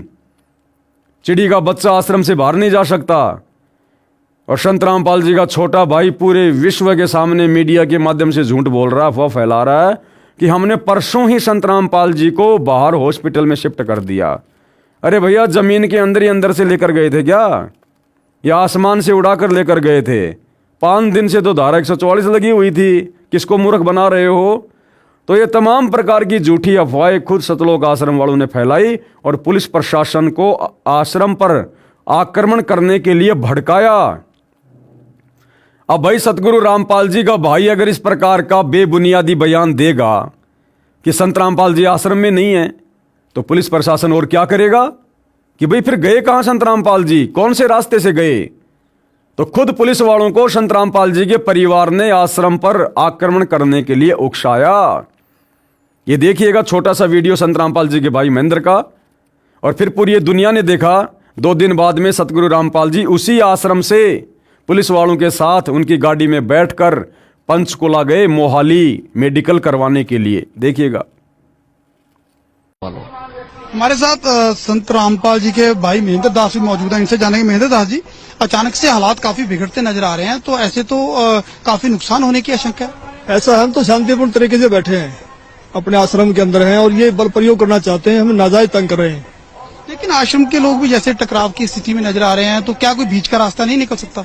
बीच का तो यही है कि माननीय न्यायाधीश को चाहिए कि अपने विचार करे। हमको डकैत नहीं है, इतना बड़ा ये केस नहीं है, एक कोर्ट की अवमानना केस उन्होंने खुद बनाया और खुद सुन रहे हैं, इसमें न्याय की उम्मीद है? लेकिन जिस तरह से पुलिस कह रही है यहाँ तो गिरफ्तारी करनी पड़ेगी क्योंकि हाई कोर्ट के आदेश हैं, तो क्या संत रामपाल आत्मसमर्पण कर सकते हैं? अब वो यहाँ है ही नहीं, तो स्वास्थ्य इलाज करवा रहे हैं, बाहर गए हैं, उनको बाहर शिफ्ट कर दिया हमने परसों। लेकिन क्या वो आत्मसमर्पण करने के लिए तैयार हो जाएंगे? अगर हमारी हाई कोर्ट में बेल कैंसिल करते हैं तो नहीं होंगे, तो नाजायज बेल कैंसिल करने जा रहे हैं और उस पर सुनवाई है। अब उस केस का इस अवमानना से क्या लिंक था? ये अवमानना बनाई इसीलिए गई थी कि उस बेल कैंसिल करके अंदर ठोक दें। एक सबसे बड़ा सवाल यही है कि आपका कहना है कि संत रामपाल आश्रम के अंदर मौजूद नहीं है। अगर संत रामपाल आश्रम के अंदर मौजूद नहीं है तो क्यों फिर पुलिस को रोका जा रहा है? पुलिस अगर जाकर के चेक करती है संत रामपाल नहीं होंगे तो पुलिस वापस चली जाएगी। क्योंकि यहाँ कल एसडीएम ने और डीसी ने बताया, एसडीएम आदेश पड़ रहा था कि हमने इसको सील कर लिया है, नाजायज तरीके से सील करने के आदेश दिए, अपने आश्रम को नहीं छोड़े, आश्रम की सुरक्षा के लिए बैठे हैं अब हम। ठीक है, ओके। तो ये थे महेंद्र दास, संत रामपाल के भाई हैं और जो आश्रम के प्रवक्ता राज कपूर ने हमसे बात की। इनका कहना है कि आश्रम के लोग किसी भी हाल में पीछे नहीं हटेंगे, यानी कि अगर पुलिस आगे जाएगी तो इनका कहना है कि यह लोग अपनी जान तक देने के लिए तैयार हैं। यानी कि सीधा सीधा कह सकते हैं कि टकराव की स्थिति यहाँ पर पैदा हो चुकी है। अब देखना होगा कि ऐसे हालातों में आखिर इस मामले का निपटारा कैसे होगा, कैसे हाईकोर्ट के आदेश का पालन होगा और कैसे हो पाएगी संत रामपाल की गिरफ्तारी। कैमरामैन सुमित क्लियर के साथ नृपिंदर सिंह ब्राड, एबीपी न्यूज, बरवाला, हिसार। तो भाई और बहनों, करोथा कांड में जिस प्रकार से गांव वालों ने, आर्य समाजियों ने और सरकार ने जो भूमिका निभाई थी, वो सेम टू सेम भूमिका 2014 के करोथा कांड में सतगुरु रामपाल जी के परिवार ने, उनके दोनों बेटों ने, उनके भाई ने, उनके रिश्तेदारों ने और इन तमाम कोऑर्डिनेटरों ने निभाई है।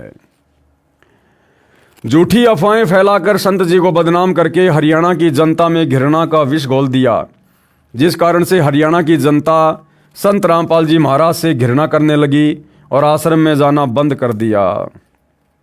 अनमोल अवसर चूक रहे हैं। ये आचार्य यही चाहते हैं कि किसी तरह जनता संत रामपाल जी महाराज का सत्संग सुनना बंद कर दे, और वही कार्य बरवाला कांड में सतलोक आश्रम वालों ने किया कि लोग संत रामपाल जी का सत्संग ही सुनना बंद कर दें। संत रामपाल जी के विषय में ये आश्रम वाले प्रचार करते हैं कि हमारे गुरुजी कैंसर क्या, चाहे कैंसर का बाप क्यों ना हो, एक बार हमारे गुरुजी से नाम ले लो, छूमंतर हो जाएगा। हमारे गुरुजी मुर्दों को भी जिंदा कर देते हैं, मुर्दों को भी। ऐसी ऐसी बातें ये लोग ज्ञान प्रचार के माध्यम से, पुस्तक प्रचार के माध्यम से समाज में फैला रहे हैं।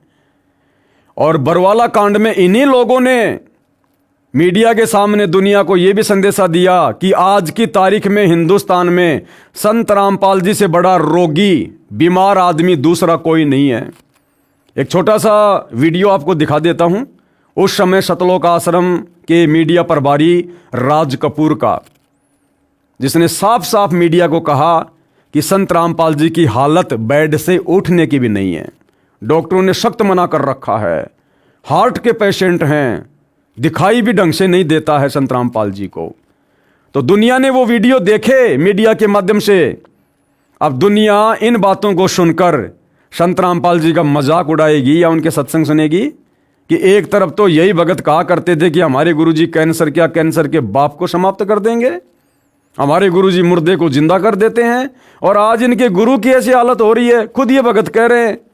तो गुरु झूठा या भगत झूठा? और इस प्रकार से लोग संत रामपाल जी की निंदा करने लगे, उनको झूठा कहकर उन पर व्यंग करने लगे।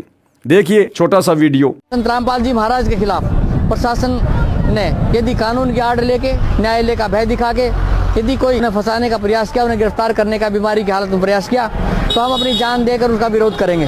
और उसके बावजूद यदि संत रामपाल जी महाराज भी इस हालात में खुद न्यायालय जाना चाहें तो संत रामपाल जी महाराज को भी हमारी 1 लाख लोगों की लाशों के ऊपर से गुजरना पड़ेगा। ये आज हमने निर्णय लिया है सर। इसलिए किसी भी सूरत में 17 तारीख तो क्या, उससे आगे भी हम संत रामपाल जी महाराज को किसी भी झूठे मुकदमे में न्यायालय में उपस्थित नहीं होने देंगे जब तक हम जिंदा हैं। 1 लाख लोग, ये 25 लाख भारत के अन्य हिस्सों में रहते हैं, वो सब के सब मरना पसंद करेंगे अन्याय को सहन करने के बजाय।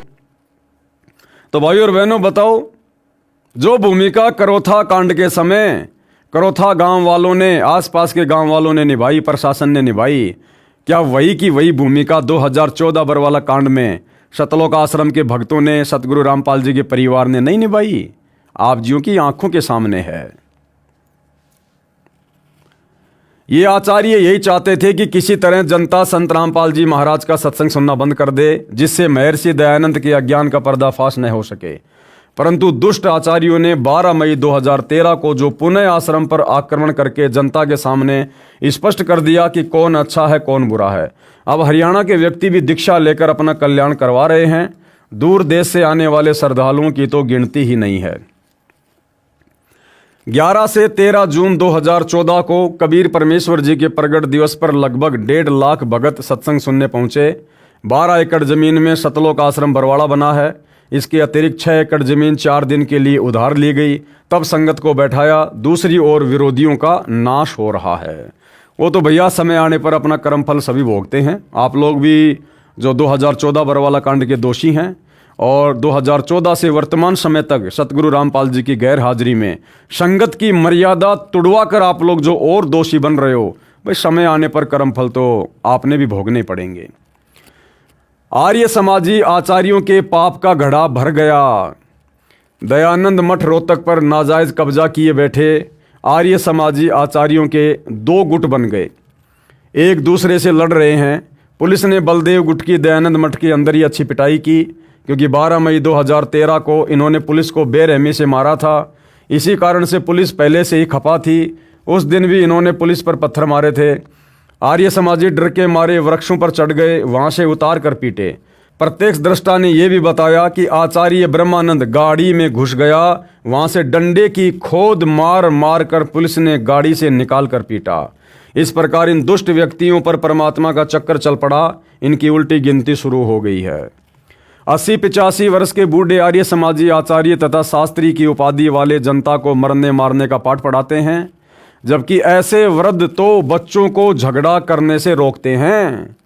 देखो, सतलोक आश्रम वाले शिक्षा दे रहे हैं उन ज्ञानहीन आर्य समाजी आचार्यों को कि आचार्यों ने तो जनता को अच्छा पाठ पढ़ाना चाहिए, और इन आचार्यों ने जनता के हाथों में डंडे देकर उनको लड़ना झगड़ना सिखाया। अरे भैया, 2014 के बरवाला कांड में क्या पाकिस्तान के लोगों ने आकर भोले भाले भक्तों को काले कपड़े पहनकर कमांडो बनाकर पुलिस वालों से लड़ने झगड़ने के लिए तैयार किया था? कौन थे वो लोग? कौन थी राष्ट्रीय समाज सेवा समिति? यही सतलोक आश्रम मैनेजमेंट हरियाणा वाले, सतगुरु रामपाल जी के परिवार वाले। इन्हीं लोगों ने काले कपड़े पहना कर बरवाला कांड के समय भक्तों को कमांडो बनाया, हाथों में हथियार पकड़ाए। एक छोटा सा वीडियो आपको दिखाता हूं भाइयों और बहनों।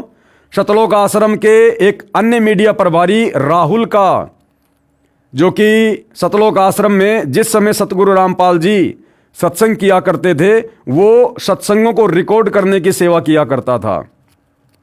जो व्यक्ति वर्तमान में जमानत पर बाहर है, और इन आश्रम वालों ने जो सान न्यूज चैनल खोल रखा है उसमें रिपोर्टर है। इस व्यक्ति ने सरेआम बरवाला कांड के समय मीडिया के प्रश्नों का जवाब देते हुए कहा, जब मीडिया वालों ने कहा कि भैया ये इस प्रकार से जो तुमने कमांडो खड़े कर रखे हैं भक्तों को हाथों में हथियार देके, ये इस प्रकार से बीमार बाबा की तबीयत को कैसे ठीक करेंगे? अरे बाबा अगर बीमार है तो उसके लिए तो भक्तों ने हाथ जोड़ के भगवान से प्रार्थना करनी चाहिए, और भगत तो गुंडे बन के खड़े हुए हैं यहां पर। तो वो व्यक्ति राहुल कहता है कि ये जितने भी व्यक्ति हैं जो डंडे लेकर खड़े हैं काले कपड़े पहनकर, ये संत रामपाल जी के भगत नहीं हैं, ये राष्ट्रीय समाज सेवा समिति के सदस्य हैं। अरे तो राष्ट्रीय समाज सेवा समिति कोई पाकिस्तान की थी क्या? तुम आश्रम वालों ने तो आश्रम के भक्तों को काले कपड़े पहना कर खड़ा किया था। 2010 में सतलोक आश्रम में सतगुरु रामपाल जी के दोनों बेटों ने, उनके भाई ने तो ये संगठन खड़ा किया था, और कह रहा कि ये जितने भी लोग हैं इनके हाथों में पहले भी हथियार नहीं थे, पहले भी इनके हाथों में डंडे थे। तो डंडे भक्तों के हाथों में शोभा देते हैं क्या? डंडा हथियार नहीं होता क्या? डंडा तुम्हारे सर पर मार दिया जाए तो वो काम नहीं करेगा क्या? और कह रहा है कि ये देखिए संत रामपाल जी के भगत नहीं है, ये राष्ट्रीय समाज सेवा समिति के सदस्य हैं। अरे भैया, जो संत रामपाल जी का भगत ही नहीं था, फिर ऐसे लोगों को तुमने कमांडो क्यों बनाया? ऐसे लोगों को तुमने कमांडो बनाकर क्यों वहां पर खड़ा किया? भाई विचार करने की बात है। ये सतलोक आश्रम वाले करौथा कांड के दोषियों को ये कहकर धिक्कार रहे हैं कि भाई आर्य समाजी आचार्यों ने किराए से गुंडे लाकर करौथा कांड में आश्रम पर आक्रमण करवाया। और ये खुद कह रहे हैं इस वीडियो के माध्यम से कि ये जितने भी काले कपड़े वाले हैं जिनके हाथों में डंडे हैं, ये संत रामपाल जी के भगत नहीं है, ये राष्ट्रीय समाज सेवा समिति के सदस्य हैं। तो भैया जो सतगुरु रामपाल जी का भगत नहीं है वो क्यों अपना सिर फुड़वाने के लिए सतलोक आश्रम में जाकर डंडा लेकर खड़ा होगा? इसका मतलब वो किराए पर लेके आए थे तुम लोग। फिर तुम आश्रम वाले भी तो पुलिस वालों को मरवाने के लिए किराए पर गुंडे लेके आए थे। एक बार ये वीडियो देख लो भाई और बहनों, इनकी सारी काली करतूतें सामने आ जाएंगी, देखिएगा। आखिर हाथ में हथियार उठाकर बाबा के समर्थक बीमार बाबा की तबीयत कैसे ठीक कर सकते हैं? पहले इनके पास हथियार था, अब डंडा क्यों? देखिए, ये संत रामपाल जी महाराज जी के अनुयायी नहीं है सब, ये राष्ट्रीय समाज सेवा समिति के कमांडो हैं और राष्ट्रीय समाज सेवा समिति के कमांडो यहाँ पर सारे सुरक्षा व्यवस्था देखते हैं। और ये पहले इनके हाथ में, आपने कहा कि पहले इनके हाथ में हथियार थे, अब इनके हाथ में लाठियां हैं। इन सभी के हाथों में पहले भी हथियार नहीं थे, इनके हाथ में पहले भी लाठियां थी। और ये यहाँ पर जो भी कोई अभद्र व्यवहार ना हो, किसी भी प्रकार का कोई अफरा तफरी का माहौल ना हो, इस तरह से इन्होंने लाठी डंडे यहाँ पर हाथ में। अब बताओ भाई और बहनों, उन आर्य समाजी आचार्यों में और 2014 बरवाला कांड के दोषी सतगुरु रामपाल जी के परिवार वालों में, इन सतलोक आश्रम के भक्तों में भला क्या अंतर है? वो भी किराए के गुंडे लाए और ये आश्रम वाले भी बरवाला कांड में किराए के ही गुंडे लाए थे। 80-85 वर्ष के बूढ़े आर्य समाजी आचार्य तथा शास्त्री की उपाधि वाले जनता को मरने मारने का पाठ पढ़ाते हैं, जबकि ऐसे वृद्ध तो बच्चों को झगड़ा करने से रोकते हैं और ये झगड़ा करने के लिए उकसाते हैं। तो ये जनता के नाशक हैं। इन लोगों ने भी उन बेचारे नादान भक्तों को कमांडो बनाकर बरवाला कांड में यही कहकर उकसाया कि गुरुजी का आदेश है, गुरुजी तारीख पर नहीं जाना चाहते और अगर पुलिस आश्रम पर हमला करती है तो हमने पीछा नहीं हटना, मरने और मारने के गुरुजी ने आदेश दे रखे हैं। तो क्या तुम लोगों ने नहीं उकसाया बेचारे भोले भाले भक्तों को? अपने 6 भाई बहनों की तुमने वहां पर मौत करवा दी। ये झगड़ा करने के लिए उकसाते हैं तो ये जनता के नाशक हैं, ये सिमटते जा रहे हैं क्योंकि ये झूठे तथा उपद्रवी व्यक्ति हैं। संत रामपाल जी महाराज विश्व कल्याणार्थ परिश्रम कर रहे हैं, जो सत्य पर डटे हैं वे विश्व में फैलते जा रहे हैं। प्रत्येक महीने लगभग 25,000 नए भगत उपदेश लेकर हमारे साथ जुड़ रहे हैं। भूपेंद्र सिंह हुड्डा का तो बहुत बुरा हाल होगा, समय आने पर दिखाएंगे, इसने तो पाप की मालगाड़ी भर ली। भाई और बहनों, ये पुस्तक मैंने नहीं लिखी है, इस पुस्तक का नाम है भोगेगा अपना किया रे। ये पुस्तक बरवाला कांड 2014 से पहले इसी राष्ट्रीय समाज सेवा समिति ने सतलोक आश्रम वालों ने लिखी थी। और क्या लिख रहे हैं इस पुस्तक में जरा गौर करना। मुख्यमंत्री भूपेंद्र सिंह हुड्डा का तो बहुत बुरा हाल होगा और उसी मुख्यमंत्री भूपेंद्र सिंह हुड्डा का 2019 में जिन सतलोक आश्रम वालों ने सतगुरु रामपाल जी के परिवार वालों ने खुलकर समर्थन किया चुनाव में, फिर उनका कैसा हाल होगा। अगर इसका बुरा हाल होगा तो क्या इसके कुकर्मों में साथ देने वाले का बुरा हाल नहीं होगा? अरे गुरुदेव ने हमें बताया कि गलत काम करना और गलत काम में सहयोग देना दोनों माँ बाप के भागी हैं। अगर भूपेंद्र सिंह हुड्डा का बुरा हाल होगा आने वाले समय में, तो भैया 2019 के चुनाव में खुलकर इसका समर्थन करने वाले सतलोक आश्रम वालों का क्या होगा? समय आने पर दिखाएंगे। तो समय का इंतजार करो भाई, जिस समय उसके बुरे दिन आएंगे पीछे पीछे तुम्हारे भी आएंगे, क्योंकि सहयोग तो तुमने भी किया उसका। इसने तो पाप की मालगाड़ी भर ली। फिर ऐसे पापी व्यक्ति का 2019 में चुनाव में समर्थन करके वोट डालकर तुमने कौन सा भैया पुण्यों की मालगाड़ी भर ली? तुमने भी तो सहयोग करके पाप कर्मों की मालगाड़ी भरी होगी ना। भ्रष्ट जजों का बुरा इतिहास। यदि पुलिस ने गलत धारा लगाकर मुकदमा बनाकर न्यायालय में पेश कर दिया तो जज का प्रथम कर्तव्य है कि पहले धारा ठीक की जाए, फिर मुकदमे की कार्रवाई शुरू की जाए। ऐसा न करके अन्याय किया है, आगे क्या आशा है ये न्याय करेंगे? अधिक जानकारी के लिए पढ़िए पुस्तक के पेज 125 पर। कुछ भ्रष्ट जज भी निजी स्वार्थ के लिए न्याय नहीं कर रहे हैं, उनका भी बुरा हाल होगा। समय आने पर फिर से नई किताब नया इतिहास बनाया जाएगा।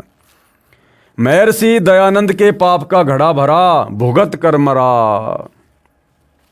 महर्षि दयानंद जी ने परमेश्वर कबीर जी की अभद्र अप्रमाणित आलोचना निंदा की, जिसके कारण उनकी मृत्यु हुई।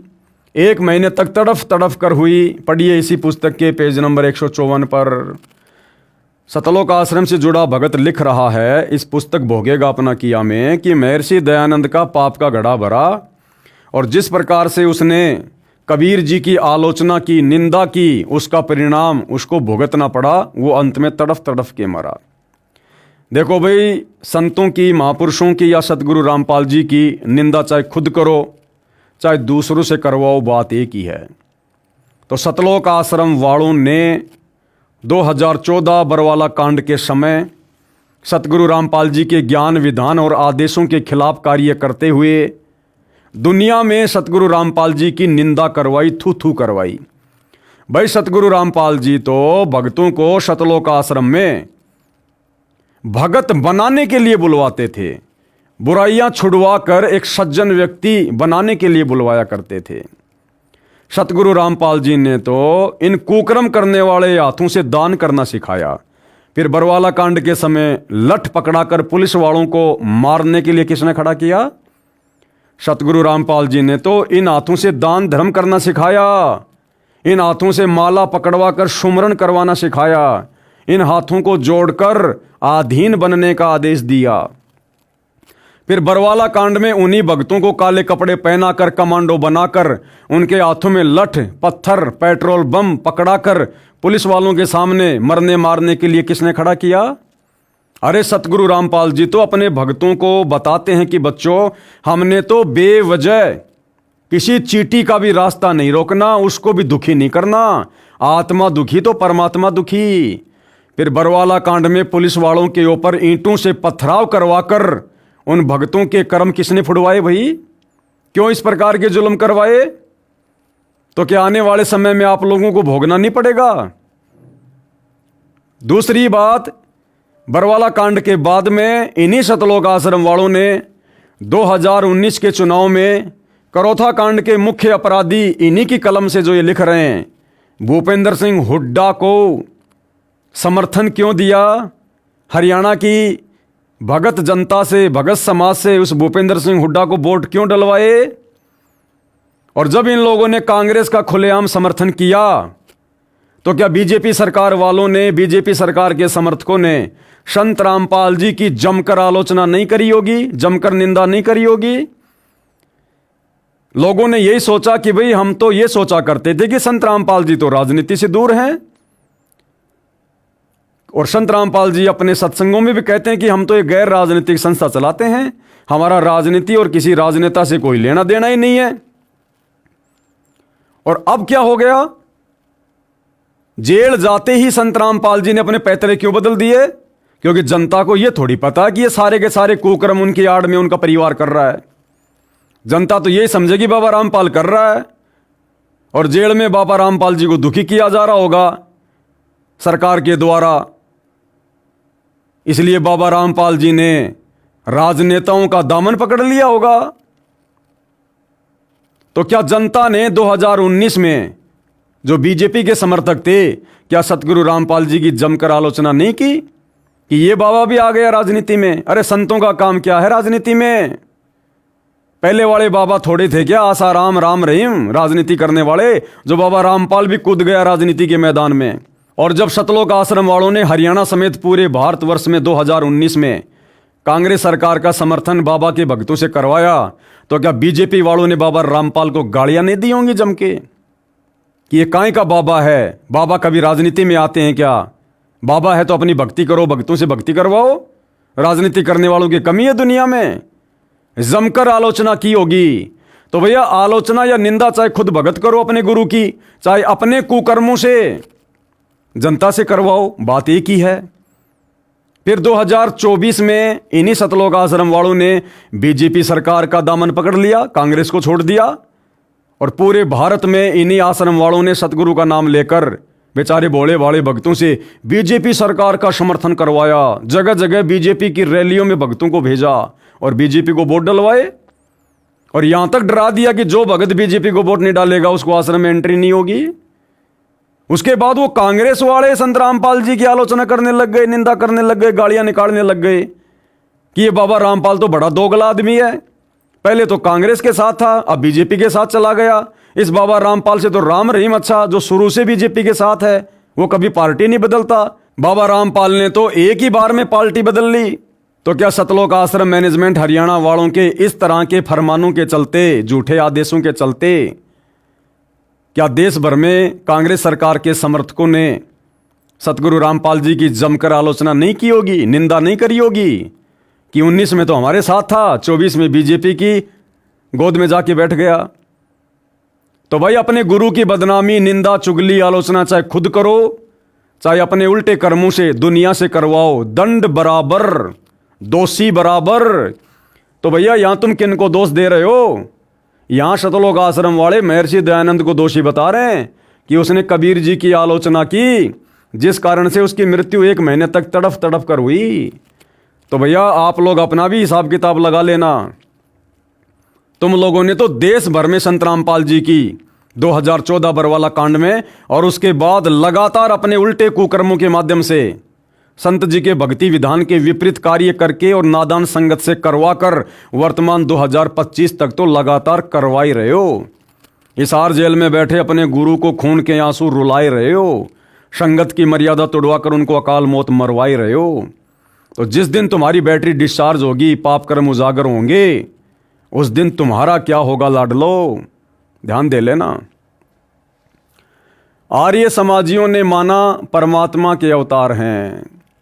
आर्य समाज के कुछ गौशाला के प्रधान तथा सदस्य वर्तमान में आजीवन कारावास की सजा भोग रहे हैं।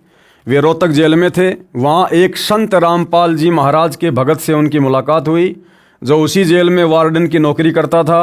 जब उन व्यक्तियों को सच्चाई का पता चला कि संत रामपाल जी महाराज को गलत बदनाम किया है, उन्होंने भी माना कि हमारे से गलती हुई थी, हमने सच्चाई को जाने बिना ही संत जी का विरोध किया। उन आर्य समाजी जो गौशाला के सदस्य थे, उन्होंने स्वयं भी प्रार्थना की, हम दुलीना कांड में झूठे फंसा दिए हैं, हम गौशाला के सदस्य अवश्य थे, लेकिन हमारा उस हत्या में कोई दोष नहीं था। और किस प्रकार से उन लोगों ने जेल में रहते सहते लेखक के अनुसार संत रामपाल जी को ये लेटर लिख कर दिया अपनी जमानत के लिए। सेवा में पूर्ण महात्मा परमात्मा कबीर साहब संत रामपाल महाराज जी विषय जेल आजीवन कारावास से मुक्त कराने हेतु श्रीमान जी निवेदन है कि हम 7 प्राणी जो कि झूठे 302 के मुकदमे में जेल रोहतक में बंद हैं, वह आजीवन कारावास की सज़ा काट रहे हैं। हम 7 आदमी बिना कसूर के जेल में बंद हैं। हमें दुलीना हादसा 2002 में फंसाया गया है। उसमें भीड़ ने चौकी में बंद 5 आदमी जो कि जिंदा गाय की खाल उतार रहे थे, उनको जान से मार दिया था। हम 7 आदमी झज्जर गौशाला के मेंबर हैं, इसलिए पुलिस ने हमें फंसा दिया। केस में केवल पुलिस ही गवाह है, कोई भी अन्य कोई आई विटनेस नहीं है। यहाँ रोहतक जेल में आपके भगत संजय मंदोला ने आपके बारे में बताया कि आप पूर्ण परमात्मा हैं और आपका नाम लेने से हमारे सारे कष्ट दुख दूर होंगे। हम 7 आदमी संजय मंदोला की बात पर विश्वास करके आपसे प्रार्थना करते हैं कि आप हमारी इस प्रार्थना को स्वीकार कर इस दुख की घड़ी में अपने चरणों में लेना। हमें भी पूर्ण विश्वास है कि आप परमात्मा रूप हो और हमें अवश्य कारागार से मुक्त कराओगे। हम सभी परिवार आजीवन आपके ऋणी रहेंगे। हमारी 7 आदमियों की सज़ा झज्जर ADSJ AK जैन की कोर्ट में आगे भी लिखा हुआ है। इसलिए हे संत रामपाल जी, आप परमात्मा स्वरूप हैं, हमें इस झूठे मुकदमे से बरी कराओ। भगत ने उनको राय दी थी कि आप जी स्वयं दीक्षा लो। जब तक आप जेल से बाहर नहीं आते हो तो अपने परिवार के सदस्यों से मुलाकात पर कहो कि वे दीक्षा लेकर भक्ति करें, तब आपकी मदद परमात्मा करेगा, तब आपका छुटकारा हो जाएगा। परंतु किसी कारण से वे ऐसा नहीं कर पाए, जिस कारण से उनको कोई लाभ नहीं मिल सका। उनके द्वारा की गई लिखित प्रार्थना पढ़िए। जजों के न्याय को देखें, कोई गवाह नहीं, पुलिस ने झूठा केस बनाया और जज ने सजा कर दी। तो वो कह रहे हैं कि हमें सजा सुनाई गई थी 7/8/2010 को। उसके बाद हमने माननीय उच्च न्यायालय में अपील दायर की हुई है। हमारी अपील नंबर इतनी है। हमारा केस माननीय न्यायाधीश एस के मित्तल व एम जे पॉल की खंडपीठ में विचाराधीन है। जमानत यानी बेल की भी हमने कोशिश की लेकिन निराशा ही हाथ लगी। आपसे पुनः करबद्ध प्रार्थना है कि आप हमें इस संकट से मुक्त करवाओ। हम सातों गांव के आदमी, हमारे प्रिय रिश्तेदार आपके आजीवन आभारी रहेंगे। धन्यवाद। प्रार्थी ये ओम प्रकाश जी, जगबीर जी, सतवीर जी, शिशुपाल जी, रमेश कुमार जी, रणवीर जी, सुबे सिंह जी, ये सातों आदमी हैं। संत घीसा दास जी को सताने की सज़ा, यानी गांव खेकड़ा, जिला बागपुर, उत्तर प्रदेश में संत जी हुए हैं, घीसा दास जी, जो कि वैसे तो दुनिया की नज़रों में परमात्मा जी के नुमाइंदे समझे जाते रहे, लेकिन वे स्वयं कबीर परमात्मा ही थे। ये कबीर परमात्मा भक्ति को जिंदा रखने के लिए भिन्न भिन्न रूप धारण कर कर समय समय पर हम आत्माओं तक ये ज्ञान पहुंचाते रहते हैं। तो संत घीसा दास जी के रूप में कबीर परमात्मा जब अपने तत्व ज्ञान का प्रचार कर रहे थे तो गांव वालों ने किस प्रकार से उनके साथ में बदसलूकी की, उनको गांव से बाहर निकलने के लिए मजबूर कर दिया और उसके बाद किस प्रकार से उन गांव वालों पर कहर टूटा और वापस वही गांव वाले अपनी पगड़ी संत जी के चरणों में रख कर सह सम्मान उनको गांव में वापस लेकर आए। तब उस गांव में फिर से खुशहाली लौटी। संत घीसा दास जी को सताने की सज़ा। गांव खेकड़ा, जिला बागपत, उत्तर प्रदेश में एक घीसा दास नाम के संत रहते थे। उनको परमेश्वर कबीर जी मिले थे। उसके पश्चात घीसा दास जी सत्संग करने लगे तथा नामदान करने लगे। गांव खेकड़ा, जिला बागपत, उत्तर प्रदेश में एक घीसा दास नाम के संत रहते थे। उनको परमेश्वर कबीर जी मिले थे। उसके पश्चात घीसा दास जी सत्संग करने लगे तथा नामदान करने लगे। घीसा संत देवी देवताओं की भक्ति बंद कराकर शास्त्र अनुकूल सत्य भक्ति बताते थे। जिन पाखंडी आचार्य गुरुओं की दुकानें बंद होने लगी, उन्होंने गांव के व्यक्तियों को भरमाया कि घीसा के पास रात्रि में सत्संग के बहाने स्त्रियां जाती हैं, वहां पर गलत कार्य होता है। भोले लोगों ने उन दुष्ट स्वार्थी लोगों की बातों पर विश्वास कर लिया तथा घीसा जी को गांव से निकाल दिया। संत घीसा दास जी खेकड़ा से 100 मील की दूरी पर एक गांव में रहने लगे। वहां के व्यक्तियों को बहुत लाभ होने लगे। गांव खेकड़ा में जवान मौतें होने लगी, हाहाकार मच गया। लोगों ने इकट्ठा होकर विचार किया कि यह कहर गांव में किस कारण से हो रहा है। कुछ एक नेक व्यक्तियों ने कहा कि कबीर जी की वाणी है, भाई जिस मंडल साधु नहीं, यानी जिस क्षेत्र में साधु संत भगत नहीं रहते, जैसे बिन नदी नहीं गुंजार और बिना नदी के वहाँ पर खुशहाली नहीं होती है। तज हंसा वो देश अड़ा, ऐसे देश को, ऐसे क्षेत्र को छोड़ देना चाहिए। वहाँ जम की मोटी मार, वहाँ तो काल बैठा हुआ है, कभी भी आपत्ति आ सकती है। भावार्थ है, जैसे जिस क्षेत्र में नदी नहरें नहीं होती वहाँ का क्षेत्र खुशहाल नहीं हो सकता। वहाँ बाग बगीचे न होने से भंवरों की गुंजार नहीं होती, अर्थात वह क्षेत्र उज्जड़ होता है। इसी प्रकार जिस क्षेत्र में संत नहीं होता वहाँ पर यम अर्थात बुरी शक्तियों का उपद्रव होता रहता है। उस क्षेत्र के व्यक्ति बहुत कष्ट झेलते रहते हैं। इसलिए ही भगत का उस देश अर्थात क्षेत्र को त्याग देना ही हित होता है। भगवान से डरने वाले खेकड़ा गांव के व्यक्ति कह रहे थे कि हमने घीसा भगत को गांव से निकाल दिया, शायद इसी कारण से ये सब दुख गांव पर पड़ा है। परंतु उस बात पर कोई ध्यान नहीं दिया गया।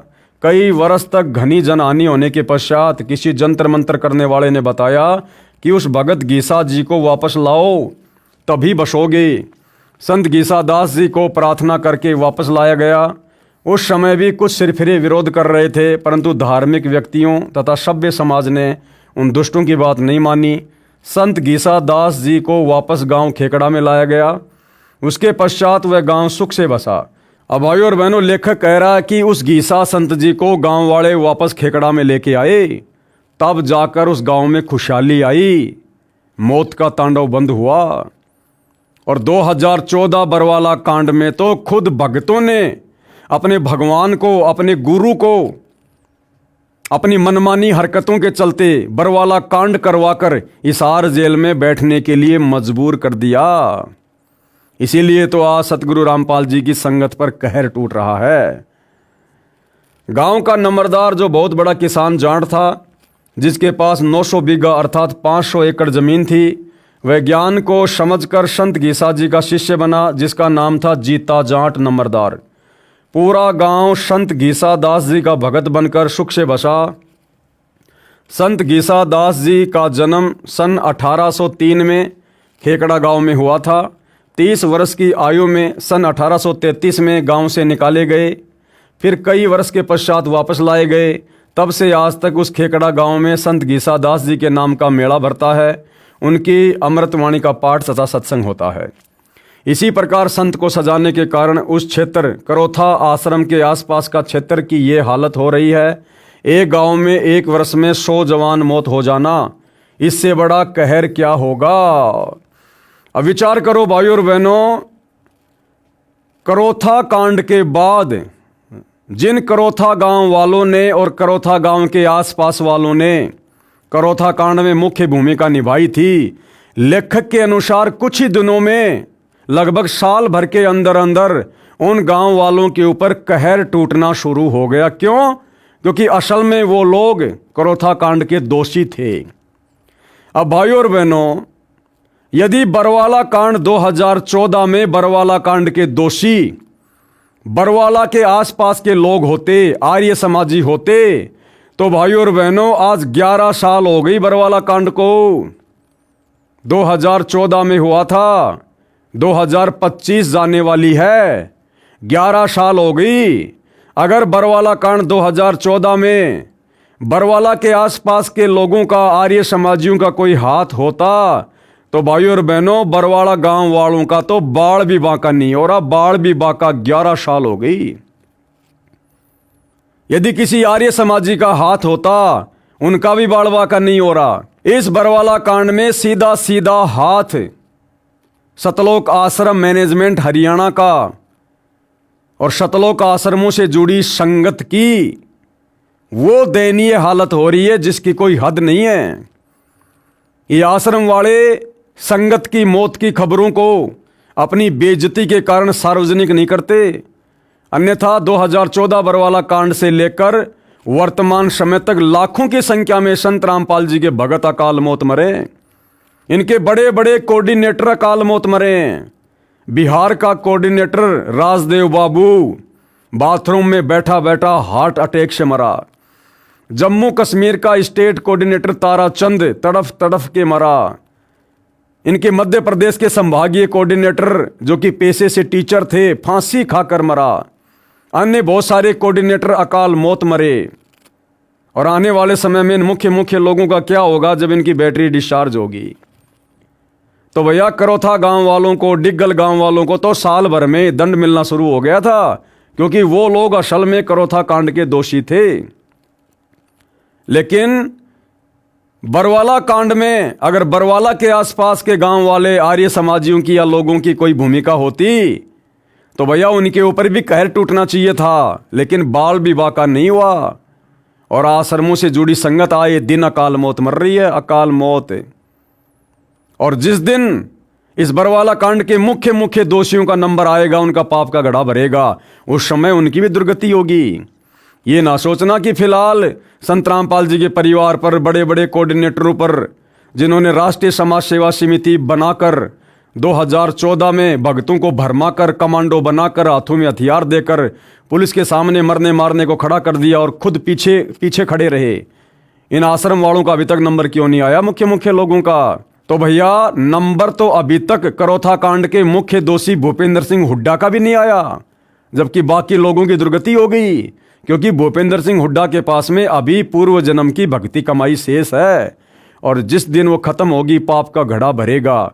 ये आश्रम वाले खुद ही कह रहे हैं कि दुनिया देखेगी, वो दुर्गति होगी। तो ठीक इसी प्रकार बरवाला कांड के मुख्य दोषी सतगुरु रामपाल जी के परिवार के पास अभी पिछले जन्म की भक्ति मड़ाई है।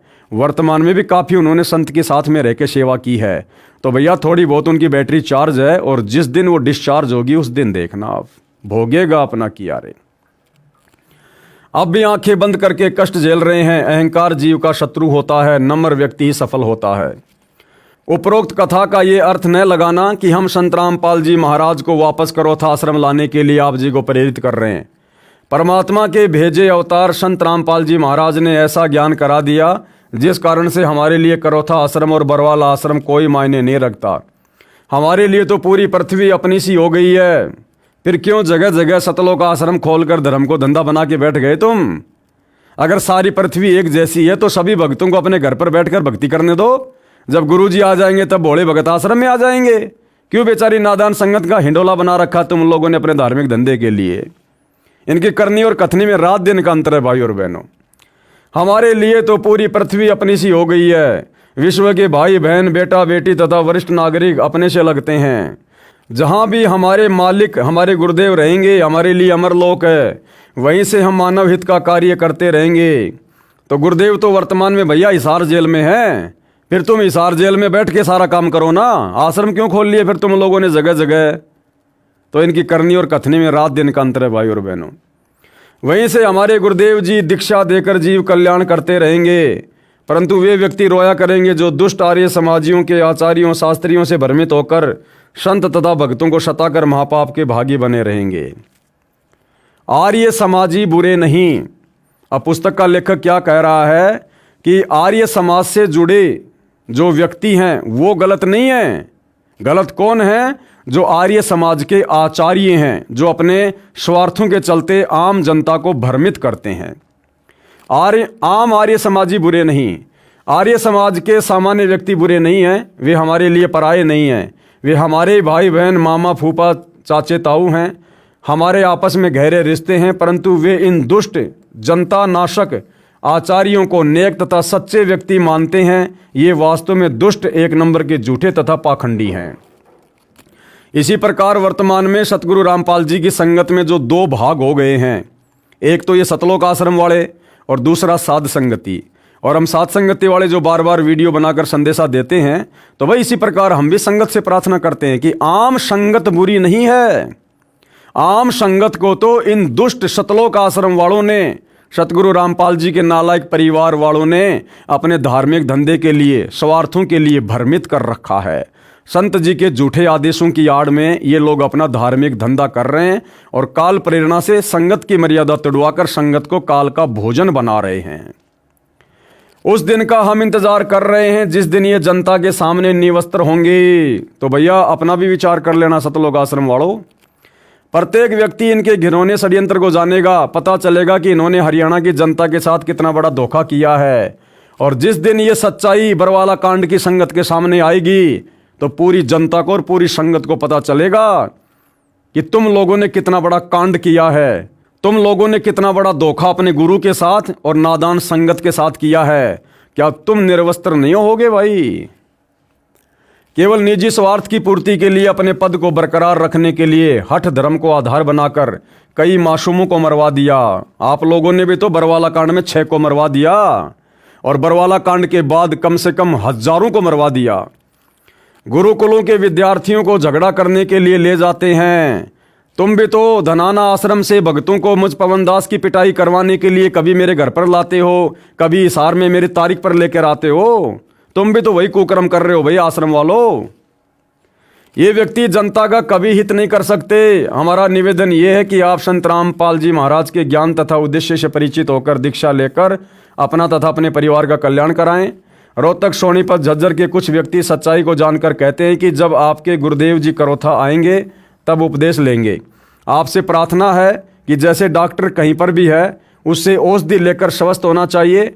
हम आप जी को परमात्मा से मिलने वाला सुख प्राप्त करने की राय दे रहे हैं, जो लाभ भारत के कोने कोने से आकर भगत प्रदान कर रहे हैं। हरियाणा की जनता पीछे क्यों रहे? आप भी परमात्मा के बच्चे हो, आप जी को भी परमात्मा की आवश्यकता है, परंतु आप जी को सत्य न बताकर असत्य का अभद्र प्रचार करके परमात्मा से दूर कर दिया गया है। साधना टीवी पर शाम 7:30 से 8:30 बजे तक संत रामपाल जी महाराज का 1 घंटा सत्संग चलता है। वह सुनो, सत्य को जानो और अपना मानव जीवन सफल करो, यही निवेदन है। संत गरीबदास जी को सताने का फल। अब लेखक एक छोटी सी कथा सुना रहा है जो कि सतगुरु रामपाल जी ने अपनी पुस्तक ज्ञान गंगा में भी लिखा हुआ है कि एक बार आदरणीय गरीबदास जी को कुछ लोगों ने, जो कि छारा गांव के थे, उन्होंने कुछ पंडितों के कहने पर ब्राह्मणों के बहकाव में आकर उनके साथ में बुरा बर्ताव किया और आगे चलकर किस प्रकार से उसकी दुर्गति हुई। संत गरीबदास जी को सताने का फल। तो भाई और बहनों, आज के इस वीडियो में जो कि पुस्तक भोगेगा अपना किया के ऊपर बनाए जा रहे हैं, आज हम केवल इतना ही लेंगे और साथ में हमने बहुत सारी शिक्षाएं लेनी है। भाई और बहनों, भगत की करनी और कथनी में अंतर नहीं होना चाहिए, अन्यथा परमात्मा जी की वाणी है कि करनी तज कथनी कथ अज्ञानी दिन रात, और कुत्ते ज्यों भौंकत फिरे सुनी सुनाई बात। तो जिस प्रकार से करोथा कांड के समय आर्य समाज के आचार्यों ने और आसपास के गांव वालों ने उन आर्य समाज के आचार्यों की बातों पर विश्वास करके सच्चाई को ना समझकर जो पाप कर्म किए और संत को सताने के दोषी हुए और आगे चलकर किस प्रकार से उनका सर्वनाश हुआ, तो वर्तमान में सतगुरु रामपाल जी की नादान संगत को भी थोड़ा विचार करना चाहिए। 2014 बरवाला कांड के बाद जिस प्रकार से ये नादान संगत संत रामपाल जी के परिवार, उनके बेटा बेटी, भाई बंधु, रिश्तेदार व कोऑर्डिनेटरों के बहकावे में आकर और सतगुरु रामपाल जी के सत्य ज्ञान से परिचित ना होकर जिस प्रकार से आए दिन संत जी की मर्यादा तोड़ने वाले कुकर्मों में इन आश्रम वालों का सहयोग दे रही है, भाई आने वाले समय में सजा का भागी बनना पड़ेगा। तो थोड़ा विचार करो भाई और बहनों, समझो संभलो। ये बहुत ही कीमती समय हमें परमात्मा ने बख्शा है और हिसार जेल में बैठकर परमात्मा हमारी रहनी करनी को देख रहे हैं। ये हमारी परीक्षा का समय है। आने वाले समय में जब पाप कर्मों का फल भोगोगे तो ये सतलोक आश्रम वाले, गुरु जी के परिवार वाले तुम्हारा किसी भी प्रकार से उन पाप कर्मों के बंटवारों में सहयोग नहीं देंगे। अपने किए का फल स्वयं भोगना पड़ता है। इसलिए हम तो निवेदन कर सकते हैं कि भैया गुरु के ज्ञान को आधार बनाकर वर्तमान में भक्ति करो। जब तक गुरुदेव भगवान अपने मिशन के तहत हिसार जेल में बैठे हैं, किसी भी फर्जी सतलोक आश्रम में जाकर अपना समय, श्वासें और धन बर्बाद मत करो। घर पर रहकर नेक नीति से काम धंधा करो, अपना व्यापार बिजनेस करो, मर्यादा में रहकर भक्ति करो और सतगुरु को प्रसन्न करो। तो भाई और बहनों, आज की वीडियो में केवल इतना ही। अगले वीडियो में कल हम फिर मिलेंगे। तब तक गुरुदेव भगवान हम सबको आज्ञा दे, आशीर्वाद दे, सद्बुद्धि दे। बंदी छोड़ सतगुरु रामपाल जी भगवान की जय हो।